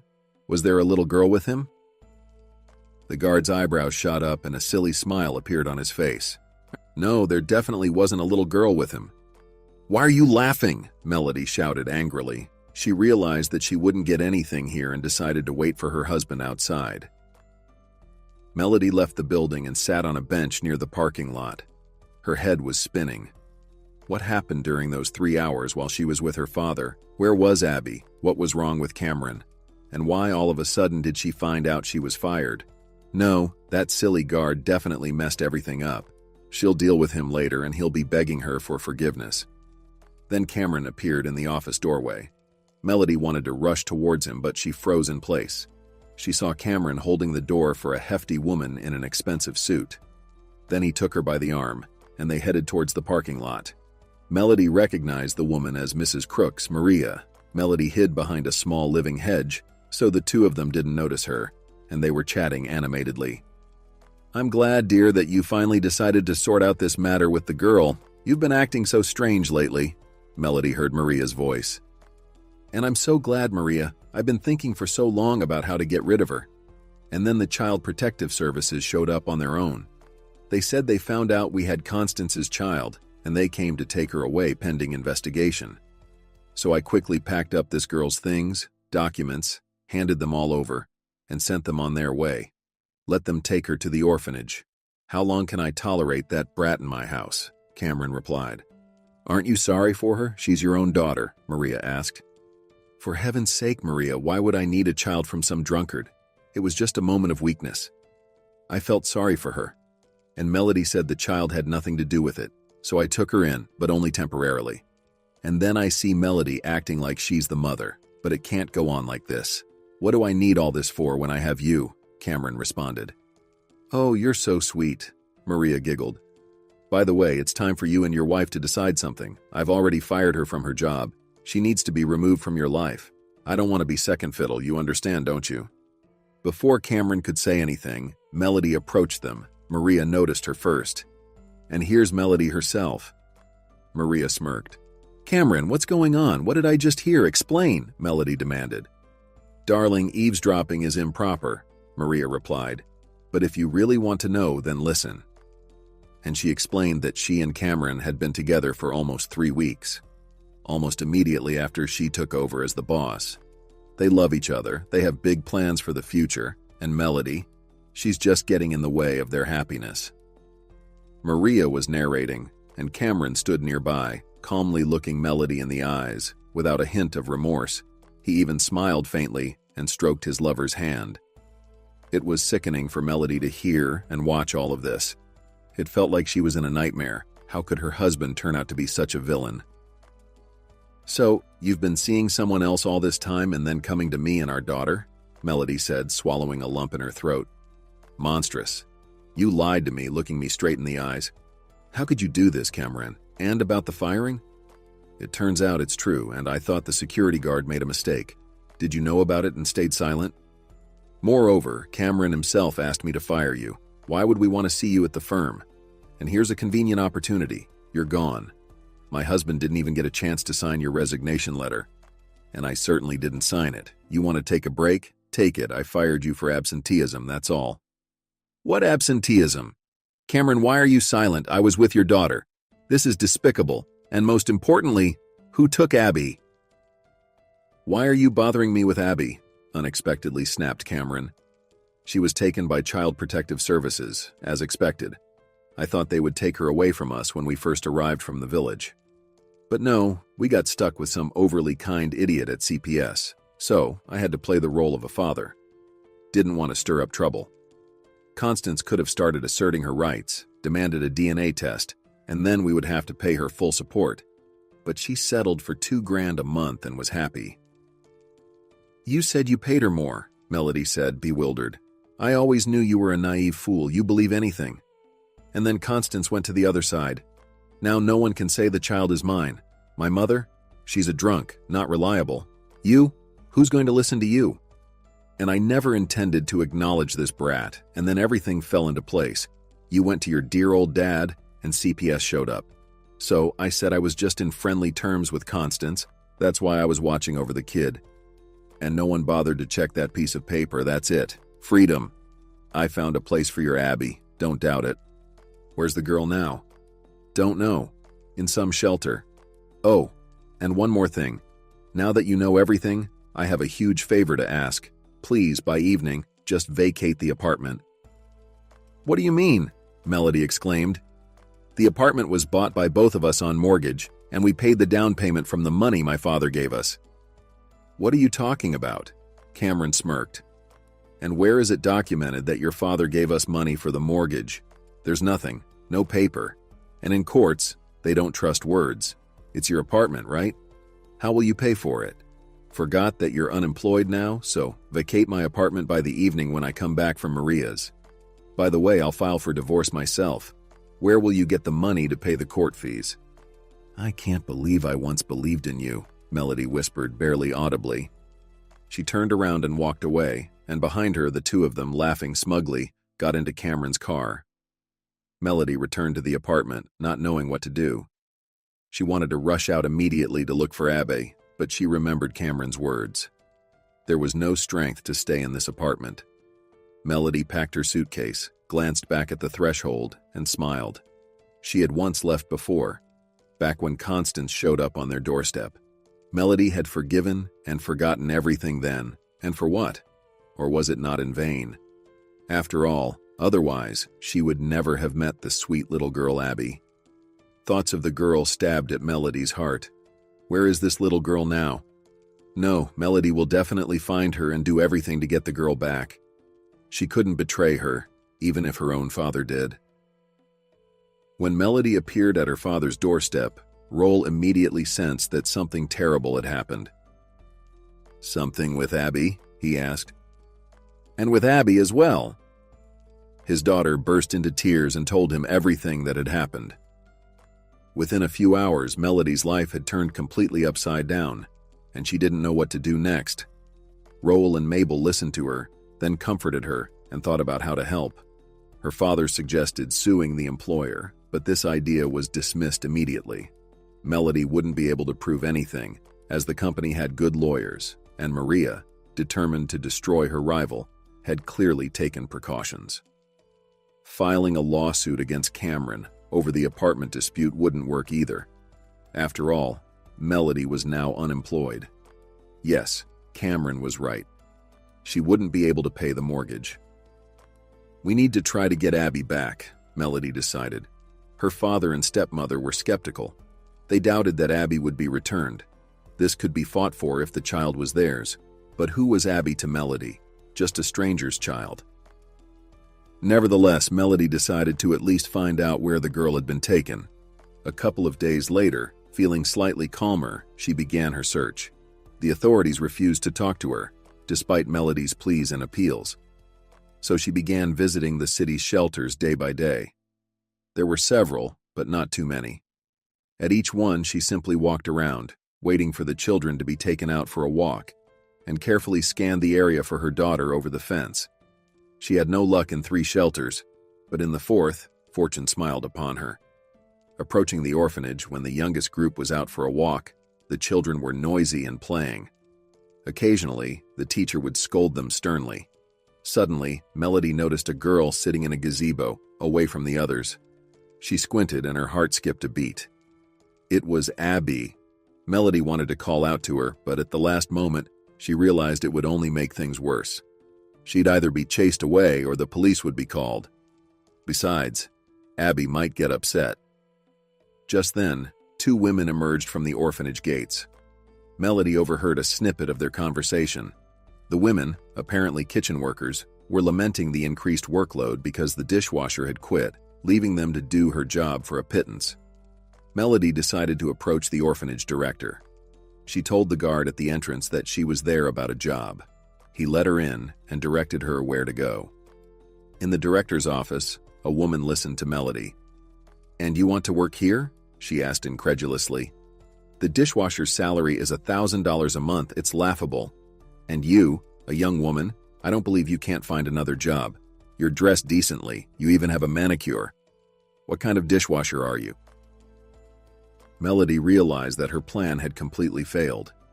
Biting her lip in despair, she then burst into tears and told Mrs. Leese, the superintendent, the whole truth. About her husband's betrayal, about how he got rid of the girl whom Melody was ready to call her daughter. "So our new girl is your Abby?" Mrs. Leese asked thoughtfully. "Yes, she's not an easy child. Often cries, doesn't make contact with anyone. She's under stress, you see." Melody wiped her tears. "She was the same when we took her from the village, but then we quickly established a connection. Abby is very smart and advanced for her age. She's just been let down several times, that's why she's prickly like a cactus, but she can be approached." "So you want to work here to communicate with the girl?" "Yes," Melody confessed honestly. "I understand that nobody will give her to me now. I don't have the conditions or the salary, but I simply love this girl." "Oh dear," sighed the superintendent. "Relatives don't need children, but strangers are ready to give everything away to take care of them. What should I do with you? I'm not a monster. I see that you're sincere with me now. Let's do this." And Mrs. Leese offered Melody a job at the shelter, but not as a dishwasher, but as a caregiver. Yes, the salary was also low, but she could communicate with Abby. "Just don't single her out among the other children," warned Mrs. Leese. "You must treat all the children equally, and Abby will see and calm down, understand that she's not abandoned, and gradually get used to her new life." "Will I ever be able to adopt her?" "Why not? Time will tell," the superintendent replied evasively. On the first day when Melody started her job, Abby, seeing her, froze, then blinked, ran up and grabbed her sleeve. "Miss Melody?" she said, tears welling up. "Yes, darling," Melody replied, squatting down in front of the girl. "Don't cry, my little one. I'll always be here now. Don't cry." The girl calmed down a bit and hugged her. Watching her, other children also leaned towards their new caregiver. Melody had to hug each of them in turn. Her heart was torn apart, looking into their eyes filled with hope.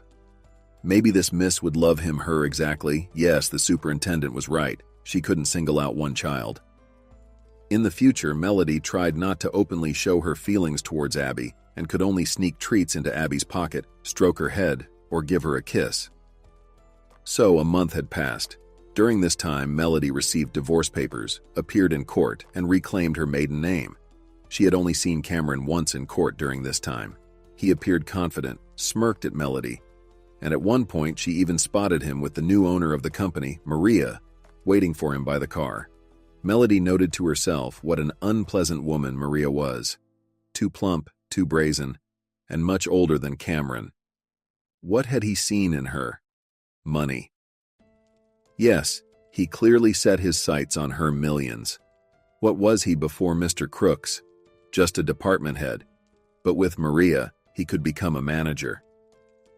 Melody also learned that Mr. Crooks had passed away suddenly. Julia, whom Melody had once randomly encountered on the street, informed her of this. At first, Julia apologized for not informing her earlier about what was happening at the company, about Melody's dismissal. "Understand nobody wants to lose their job," Julia explained, avoiding eye contact. So everyone kept silent. But your Cameron, as soon as Maria appeared in the office, started to orbit around her. And she needed that, and she couldn't care less that her husband was dying. He passed away a week ago. There's gossip around the office that Cameron has already proposed to her. That's how things are. And how about you, dear? Fine, Melody attempted to smile. Living with my parents, working. Where? Oh, here and there, Melody replied vaguely. She knew she had to be careful with Julia. She was quite the gossip. Even without intending to, she would unravel everything, and it would eventually reach Cameron. And when he realized why Melody had taken a poorly paid job at the shelter, he might try to cause trouble for her, do everything to separate her from Abby. No, he didn't need his daughter, but just out of spite. Now, anything could be expected from Cameron. Melody continued to work at the shelter. Yes, she understood she needed to do something. Being a caregiver wasn't the limit of her dreams, and with such income, Abby would never be given to her. But to find another job, she needed to leave the shelter, and Melody couldn't abandon Abby now. One morning before the start of the workday, Mrs. Lease called Melody to her office. The superintendent looked very upset. She gestured for Melody to sit down and began to speak. Melody, do you remember our conversation at the very beginning of your work? I told you not to single out Abby. Yes, I remember, and I'm trying not to, Melody said. Exactly, try. But it's not working out well. Do you know what happened yesterday? Abby threw a tantrum before bedtime. She demanded that only you put her to bed because you are her mom. You love her, stroke her head, and give her chocolates. Other children listening to her also started crying. The caregiver could barely calm them down. No, I might have believed that the girl just made it all up, but caregivers have repeatedly found various sweets under her pillow. So you really are giving the girl more attention than necessary. Understand, this is a children's home. You can't single out someone here. Mrs. Lease, I understand everything, but Abby is closer to me than the others. I can't help it, Melody barely whispered. Forgive me. I'll try not to do it anymore. No need to try harder, Melody. You're fired, Mrs. Lease said sharply. But how is this possible, Mrs. Lease? Please, no. Give me another chance. Understand, Abby feels better when I'm around. Melody said, almost in tears. I beg you, put yourself in my shoes. I love this girl very much, but I can't take her away. You yourself understand that with the income here, no one will give her to me. Give me a couple more months, let me work. Abby will calm down completely, and then I'll leave, find a new job, and file for adoption. And you've planned everything? Mrs. Lee smirked. No, my dear, it won't work like that. And about adoption. Are you sure you'll get the girl? You're divorced, living with your parents, and will you find a high-paying job? It's still unclear. Abby needs a complete family, and maybe we can help her if you don't worry the child. That's it. Leave. May I at least say goodbye to Abby? Melody pleaded. Absolutely not. After yesterday's tantrum, Abby is in the infirmary, and she'll stay there until you leave the orphanage, Mrs. Lease said sharply. And then there was a knock on the door. A young man entered the office. Hello, Mrs. Lease, he said confidently, stepping forward. Sorry for dropping by unannounced. I was passing through. Derek, good morning. Glad to see you. The superintendent beamed, hurriedly getting up from her desk and heading towards him, glancing at Melody and curtly saying, Melody, our conversation is over. Melody approached the door, looked at the guest and froze, and the man also stood there in amazement. Melody? He exclaimed. Thompson, is that you? Derek Joy, well, I'll be damned. Melody, it's so good to see you. Derek laughed, approaching Melody and lifting her up in his arms. I never expected to run into you here. Derek, put me down, you'll drop me, Melody laughed. I am so heavy. You heavy? You've always been a feather, Derek chuckled, finally setting her down and turning to the bewildered Mrs. Lease. This is my classmate, childhood friend. Haven't seen each other in years. Oh, I see. The superintendent smiled awkwardly. A pleasant surprise indeed. Melody working as a caregiver for us. A caregiver? Derek asked, confused. I didn't get that. Melody, if I remember correctly, you enrolled in economics. Did you not finish? How come? I graduated from university, and with honors, Melody said with a sad smile. It's just how things turned out.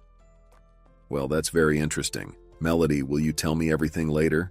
Can I have a word with Mrs. Lease? Will you wait for me in the reception? Derek asked. Of course. She nodded in response. And then, sitting in the reception area, she waited for Derek and reminisced. She and Derek were classmates, very close friends. When Melody's mother died, Derek understood her like no one else. His parents died in a car accident when he was only 7. Derek lived with his grandmother. He supported Melody after her mother's death. Sometimes they even went to the cemetery together and remembered their mothers there. In school, they even sat together until the 8th grade, and then somehow they grew up, became embarrassed around each other. They didn't realize it was their first love. They both remained silent. And only before the prom did Melody decide to talk to Derek, confess her feelings to him. She prepared so much for it, even rehearsed her speech. And then, when there was a disco in the gym, she entered the classroom and there was Derek with her friend Rita. Derek was standing against the wall, and Rita was practically hanging on his shoulders. They were kissing.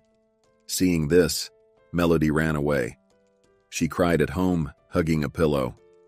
Derek came to her the next morning, wanting to explain something, talk, but she refused to listen, drove him away. And then Rita called and told her that she and Derek had done everything that night. Melody cried for several more days, then gathered herself, started preparing for university entrance exams. But after that incident, she never had friends again. And she didn't let boys get close to her. Only then with Cameron did it seem real. As it turned out, it was only an illusion. And Derek? Melody knew little about him. After school, he couldn't immediately get into university. And then? Well, it didn't matter anymore. Melody had Cameron. But now, seeing Derek, she somehow felt so happy. There was no resentment towards him anymore. He was just a friend from the past, the best one, the most genuine. Derek stepped out of the office, smiled at Melody. "Well, dear friend, shall we catch up?" They left the orphanage and went to a small cafe. Over a cup of tea, Derek talked about himself. Eventually, he managed to enroll in law school, graduated, got married, and then tragedy struck. His wife died. She was hit by a drunk driver at a pedestrian crossing while 7 months pregnant. The culprit was prosecuted, of course. But would that bring back his wife and child? Others might have turned to alcohol, but not Derek. He decided to leave law and start a business. Perhaps he was just lucky. His business took off quickly. Clients and investors appeared. And now, his company had weight in the market. People took notice.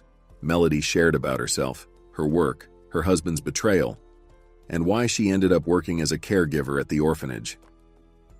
"So you worked for my competitor's company, and I didn't even know." "It seems so," nodded Melody. "I heard about your company, but I never imagined you were in charge there. Surprising." "Yes, surprising," agreed Derek, looked thoughtfully at Melody, and suddenly asked, "Do you remember our school years?" "Of course." "And the prom?"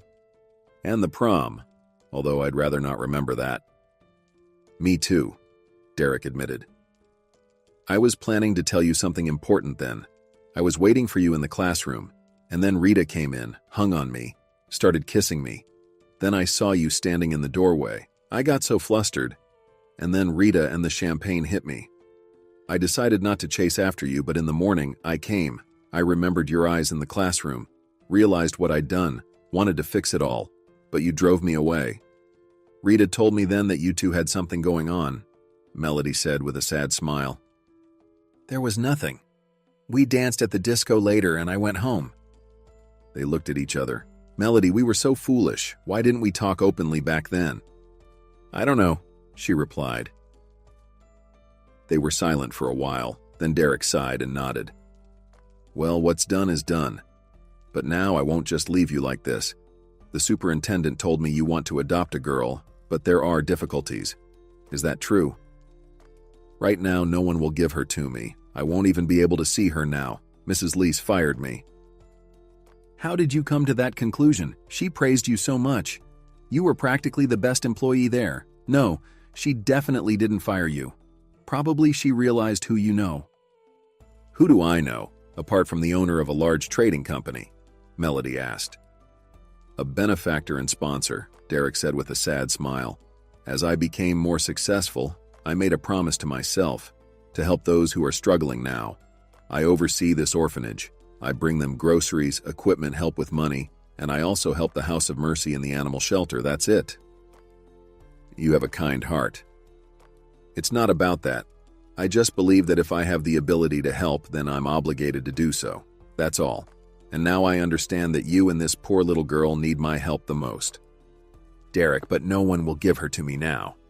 They will if you have a good job and if you get married, Derek continued. I don't understand. Why don't you understand, Thompson? I'm proposing to marry you. Derek laughed, then became serious. I'm inviting you to marry me fictitiously, not forcing myself on you. We'll just live together, that's all. Surely they'll give the child to a married woman with a good salary, and I have a nice house, 2 floors. I think the guardianship will like it. Derek, are you proposing this to me just like that? We haven't seen each other for so many years. But I remember you, and I think you do too, and our meeting isn't accidental. Anyway, I'm not forcing you. Decide for yourself. By the way, I didn't mention the job. Will you come to work in my economics department? I need a senior specialist there. Melody could only blink in disbelief. She couldn't believe how everything in her life could change so drastically in just a few minutes. Derek, thank you. You're saving me and Abby too, but we don't love each other.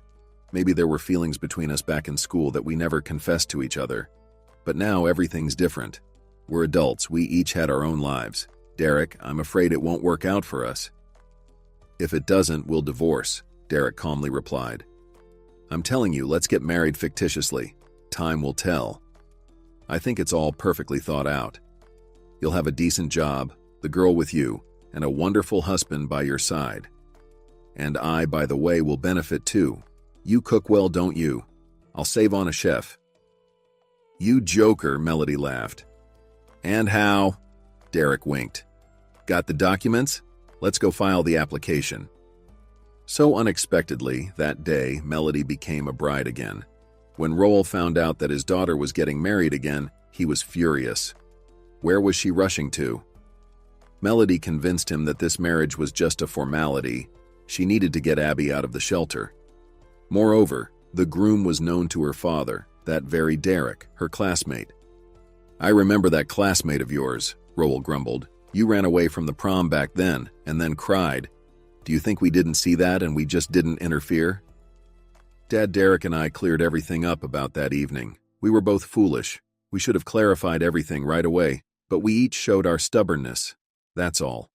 And why am I justifying myself to you? I'm a grown woman. I have the right to decide how to act. Make sure you don't end up crying again like after that prom. The father frowned, but Mabel, on the contrary, supported Melody. I think everything will work out for you, and not just fictitiously, she winked. And then everything started moving so quickly. Melody joined Derek's company, prepared for the wedding. At first, she wanted them to just sign the papers, but Derek insisted that everything should look real, so there were dresses, restaurants, guests, everything. Meanwhile, Melody went to the orphanage every day to see Abby. Mrs. Leese was now okay with them communicating. I'll take you home soon, Melody whispered to the girl. And you'll be my mommy again? Abby asked, pressing her cheek against Melody's. Again and forever, the woman smiled. Sometimes Derek also went to the orphanage with Melody to talk to the girl. They quickly found a connection. And occasionally, the girl already called Derek Dad. And then there was the wedding. It turned out to be very lavish, written about in local newspapers. Everyone admired what a beautiful couple they were. A journalist dug up the story of the bride and groom's acquaintance from their school days.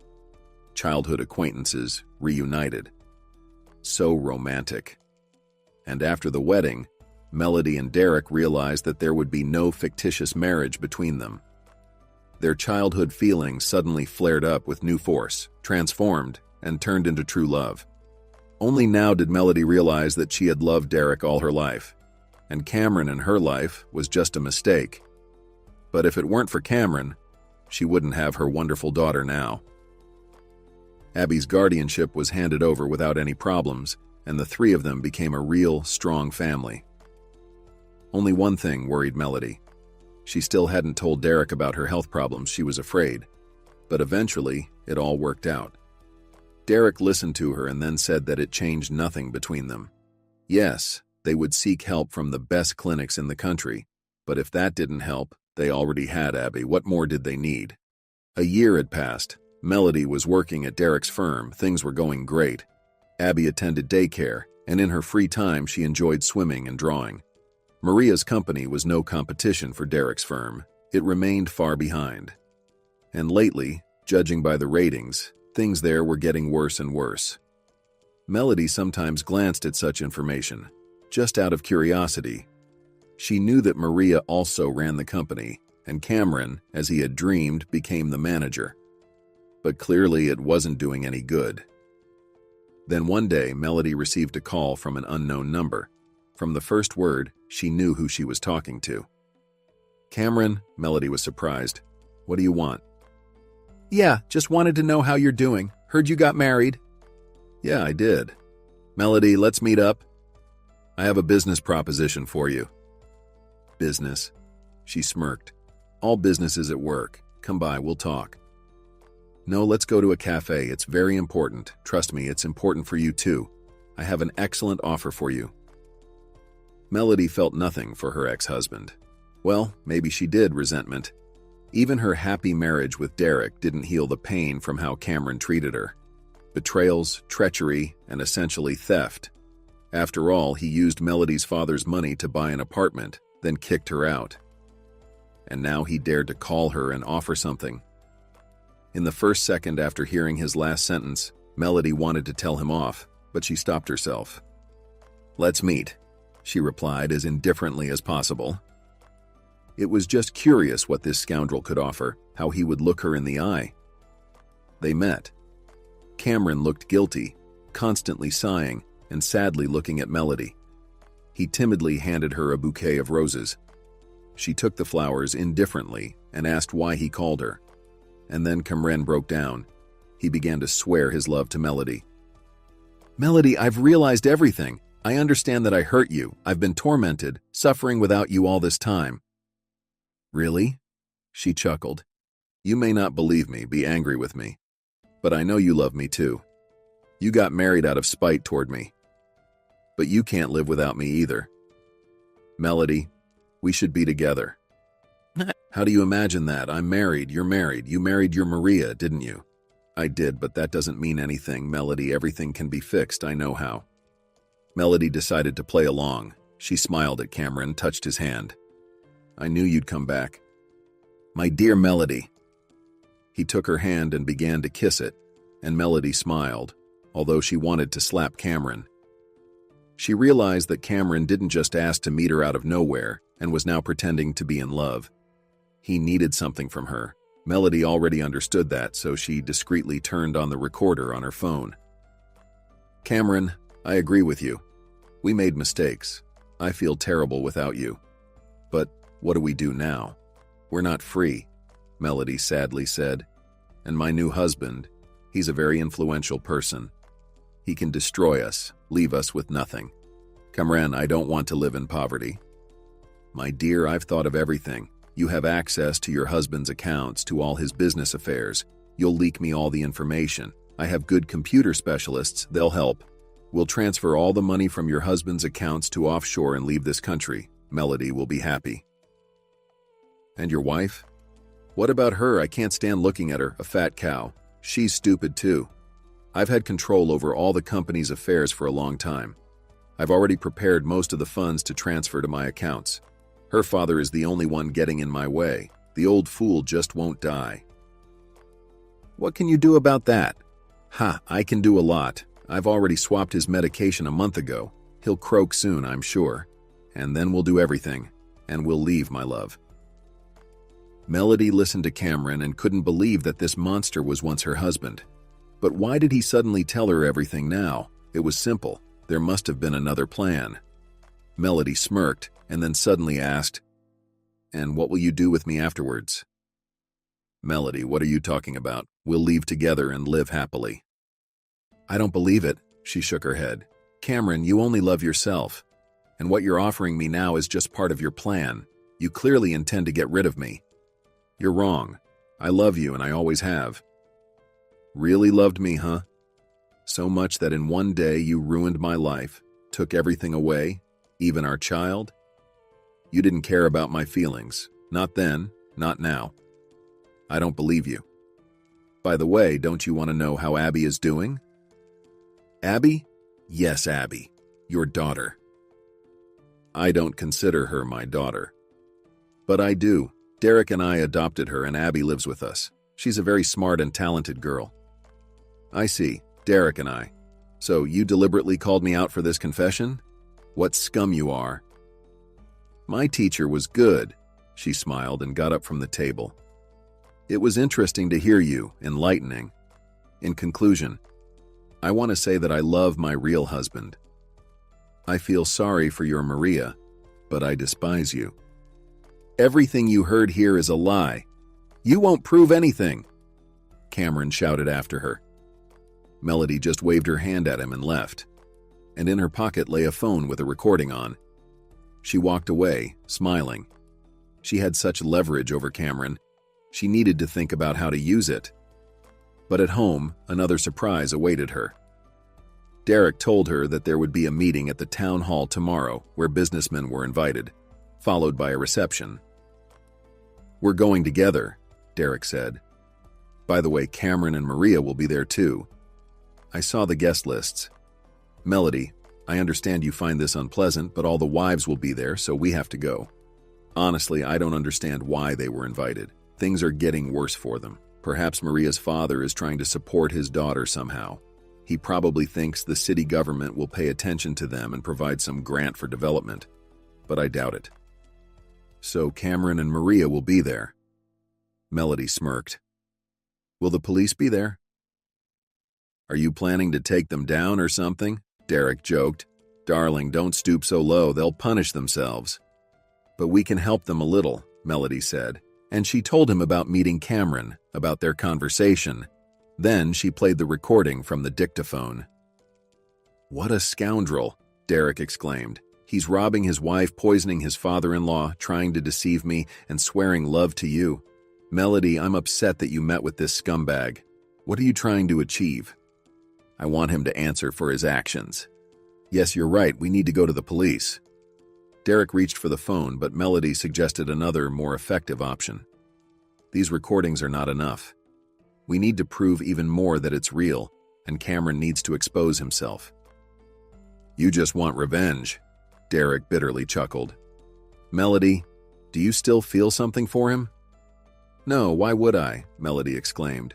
Only when I met you again did I realize that before I wasn't living, just existing. But he hurt me deeply. And I'm also upset for Abby. He never once called her his daughter, even when we lived together, just the girl. Does it matter what he called her? Abby is now my daughter and yours too. That's true, but I still want to put him in his place, to make him realize that he's not the smartest one, that there are consequences for him too. Okay, darling, I'll play along. And the next day a grand scandal erupted in the city. In the large hall of the town hall, there was a meeting between city officials and businessmen, followed by a luncheon to discuss matters in a more informal setting. Melody watched Cameron from the start. He was with Maria. Since the last time Melody saw her, Maria had become even thicker and aged significantly, and Cameron was by her side, like a faithful dog. He would bring her champagne, sandwiches. He smiled at his wife, whispered something in her ear. From the outside, it might seem like they loved each other very much. Several times Melody caught Cameron's glances full of anger and fear. Anger because she refused to support his plan, and fear that Melody might tell something. Maria also noticed her former rival and threw disdainful glances in her direction. At one point, the mayor came out and gave a speech about how businessmen were doing a great service for the city's development and expressed his pleasure that today the most worthy and successful people had gathered in this hall, who would continue to do everything for the benefit of the people. And then Melody raised her hand and stepped forward. She asked for the floor. Of course, the event hosts were a bit surprised but handed her the microphone. Maria, upon seeing Melody, opened her mouth, and Cameron froze in place. Thank you for giving me the floor, Melody said nervously. But I'd like to correct our mayor a little. Excuse me, Mr. Masterson said that the most worthy were gathered here today. Unfortunately, not everyone here is so deserving. Just yesterday, I had an interesting conversation with my ex-husband.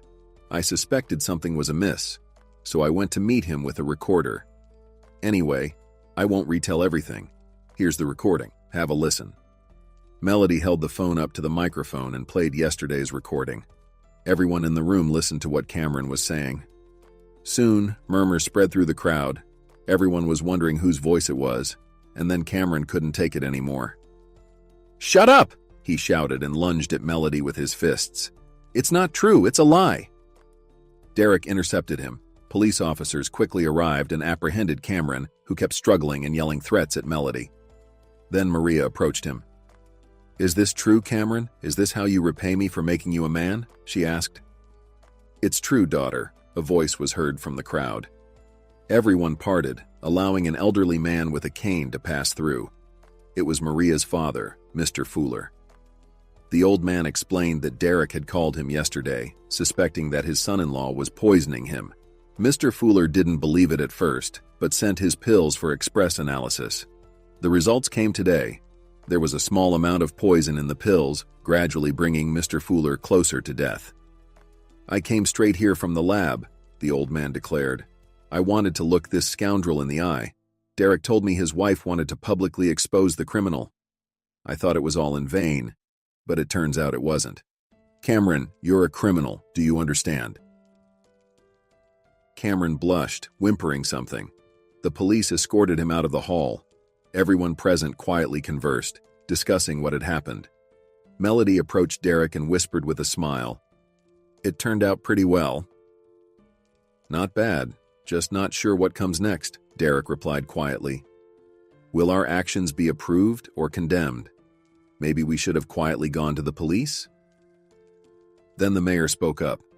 "Dear friends, we are all a bit shocked right now, but I believe everyone will agree with me that there are heroic people among us. Melody, you weren't afraid to speak out publicly against a criminal. Thank you for opening our eyes to this person." And everyone applauded. Melody saw Maria. She was sitting in the corner of the hall next to her father, crying. Melody suddenly remembered how Maria used to laugh at her in the parking lot while she cried. Now they had swapped roles, but Melody didn't feel any joy from this. She felt sorry for this unhappy woman. When Derek and Melody headed for the exit, Mr. Fuller called out to them. He rose with difficulty from the couch and extended his hand, first to Derek, then to Melody. "Thank you," the old man said. "You opened our eyes to someone we thought was our own, but turned out to be a wolf in sheep's clothing. And Melody, forgive us for everything. I know my daughter caused you pain, but she's just a foolish, love-struck woman. Now she'll rethink a lot." Melody silently nodded in response. "I'm sorry," Maria whispered to her. "And you forgive," Melody replied. Derek and Melody stepped out onto the street. It was early spring, bright sunlight dazzled their eyes, and a warm wind tousled their hair. Melody was in a good mood, but Derek walked pensively. "What's wrong?" Melody asked, surprised. "Everything turned out well." "Huh? Yeah," Derek responded. "What are you thinking about, dear?" "Oh, just talked to the trade minister," Derek said. "They want to redirect the Chinese to us. Do you think we'll handle the new order?" "Of course we will," Melody confidently nodded. "But what surprises me is when did you have time to talk about business? I think I ruined all your negotiations today." "Nothing of the sort," Derek laughed. "A true professional can handle anything. A hurricane, an earthquake, an offended wife." "Offended, but I'm the happiest. Now let's go home. Abby is waiting for us. Let's go." They hugged and walked to the car. Another month passed, and everything seemed to be going well for Melody and Derek, both at work and at home. However, Melody started feeling strange in the mornings, and she had her first suspicions. Lost in her thoughts, she dashed to the pharmacy for a pregnancy test. It was unbelievable, but suddenly the test showed 2 lines. Melody waited for the right moment to share this news with Derek, but he was busy with Chinese partners, contracts, and other matters. One evening during dinner, Derek remembered that they needed to go to the cemetery to tidy up the graves of their relatives. "I also think we need to get your mom a new monument. What do you think?" he asked. Yes, that's a good idea, Melody replied, lost in thought. Darling, is something bothering you? Derek inquired. No, I'm just thinking. You know, I used to visit the cemetery very often before, Melody said. Yeah, I used to go there with you in our childhood, Derek recalled. Exactly, and it's been a year since I last went there. All these chores, responsibilities. Even Dad and Mabel were there at her grave last time. I completely forgot about Mom. Melody sighed. Why forgot? You just grew up. You have your own earthly life. It's normal. But don't worry.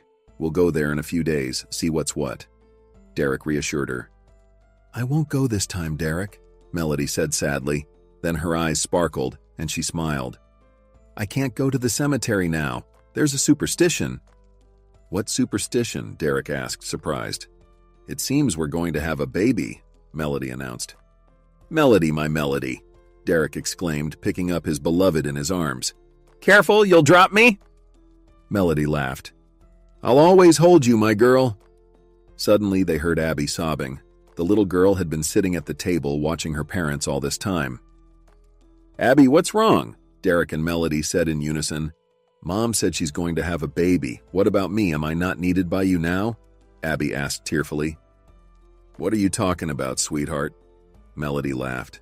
You're my favorite girl. You're both my favorite girls, Derek replied with a smile. Come here, daughter. And picking up both of them, Derek spun them around in his arms while Melody and Abby laughed merrily, not afraid at all, because with such a husband and father, nothing in this life is scary. After this incident, a criminal case was opened against Cameron. He was tried and sentenced to several years in prison.